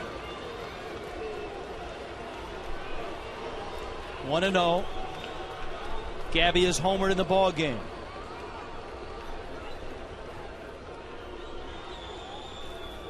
In the dirt, and Lucroy had to smother him. Now you wonder what kind of confidence he has. He hasn't thrown that curveball for a strike. The Marlins have been really patient in not chasing him.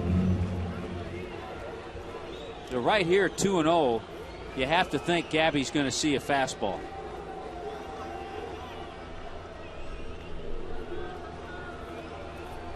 Infante at second. Got the fastball outside park. Yeah, this is a perfect pitch there. Not a good pitch to offer at 2-0.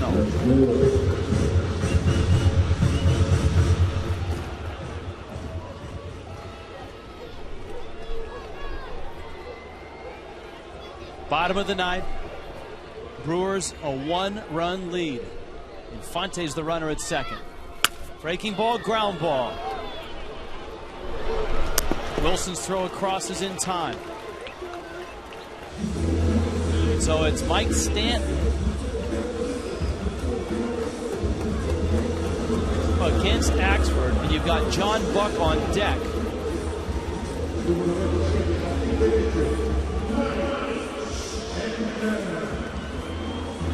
And so we'll see how aggressive the Brewers are in pitching to Stanton. We saw on the road trip a couple of times pitchers pitching around Stanton.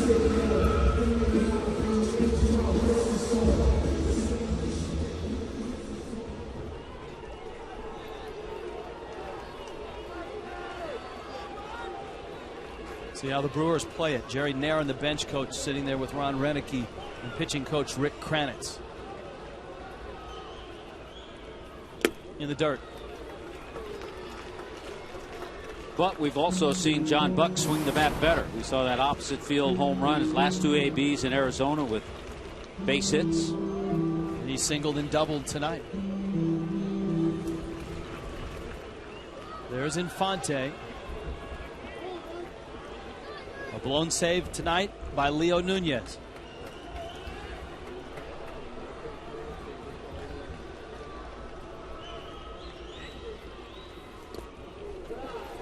He hasn't had anything to hit yet, and it's 2-0. Fastball missed badly, curveball missed badly. Now here's a situation you can't just say, okay, 2-0, you're going to get a fastball because of the situation. First base open. I think they're just going to intentionally walk him. They're not going to deal with Mike Stanton. That's respect for a 21-year-old.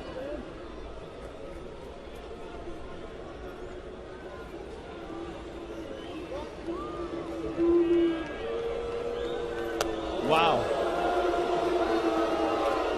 3-0.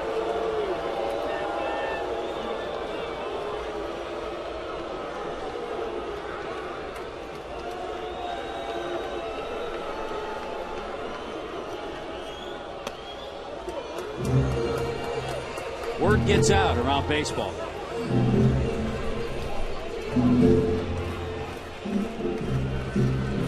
Couple things working here as Rick Kranitz is on his way out to the mound. Number one, obviously the Brewers would rather pitch to Buck than to Stanton. On deck is the pitcher spot, and Brett Hayes is in the on-deck circle. Yeah, but the last thing you want to do is get it to that point and you get the potential go-ahead run. I'm with you. Yeah, I'm with you. They don't want that to happen.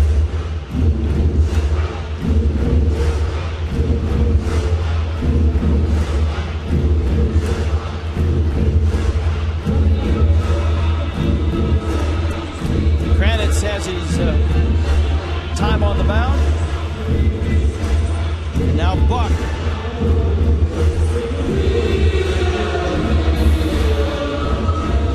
Dramatic homer in the 9th inning in Arizona to tie the game. He is 2 for 4 tonight. Axford against Buck. First pitch is down low. 1-0. Outfield very deep. John Buck would like to get that fastball a little bit out over the plate. Get those big arms extended.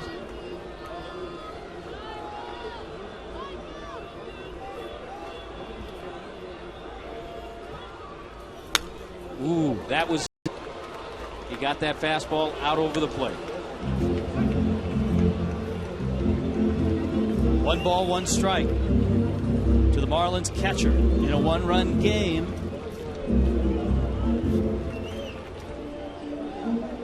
Marlins had a 5-4 lead going into the top of the 9th. Ryan Braun came off the bench with a 2-run pinch hit homer.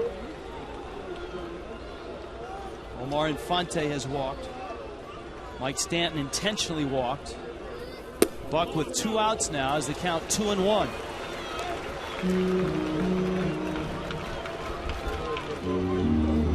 And your point is a good one in that Axford really hasn't been able to throw the breaking ball for a strike.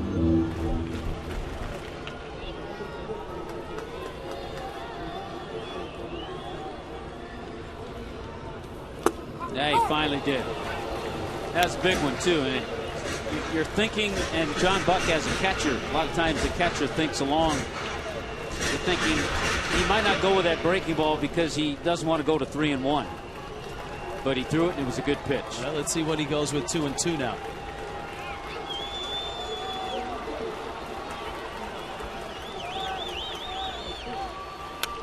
Well, he just got a piece of a breaking ball.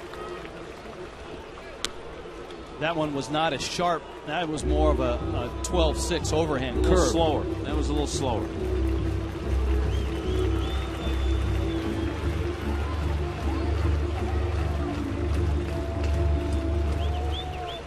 The Marlins just 2 of 11. They had opportunities early, that's for sure. Stanton and Infante out there with 2 outs, 2-2 to Buck.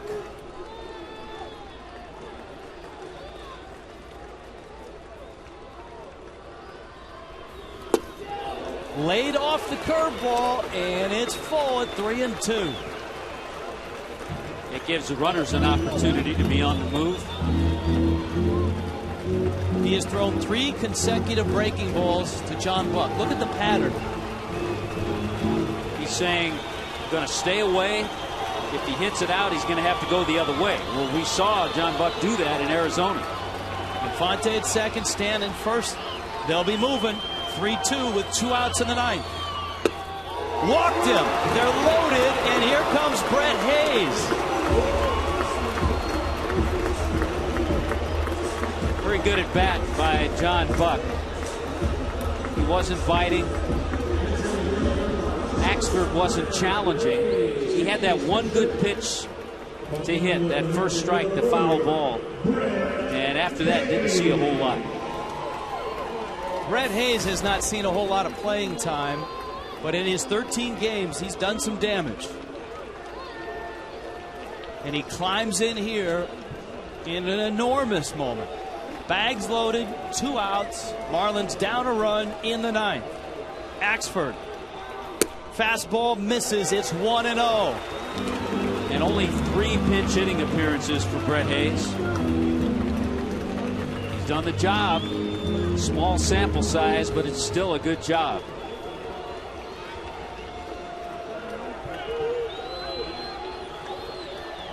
Here's the 1-0. Oh, he went after a high fastball, and it evens the count at 1-1. Well, you get yourself geared for that 95-mile-an-hour fastball, and people watching say, well, how could he swing a pitch so high? But you know, you cheat a little bit to get to that heater. You know you're going to get it, and then you have a tendency to chase one that's out of the zone. Especially once you identify it. Ball and a strike. 1-1. Missed away.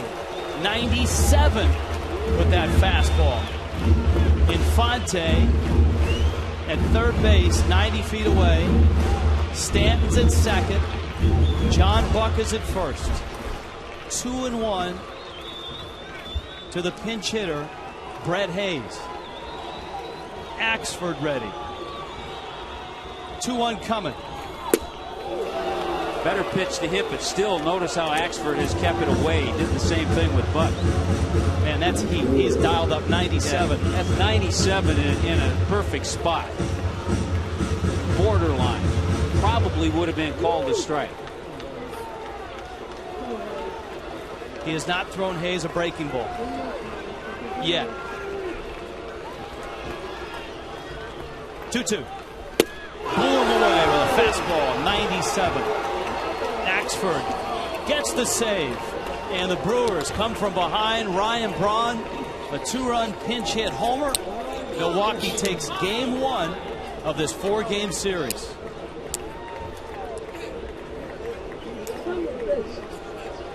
Six runs, 10 hits, an error for the Brewers. 5 runs, 10 hits, and no errors for the Fish. Prince Fielder's 2-run homer got him started. Ryan Braun's 2-run homer finished the deal. Axford gets the save. Marlins Live is coming up.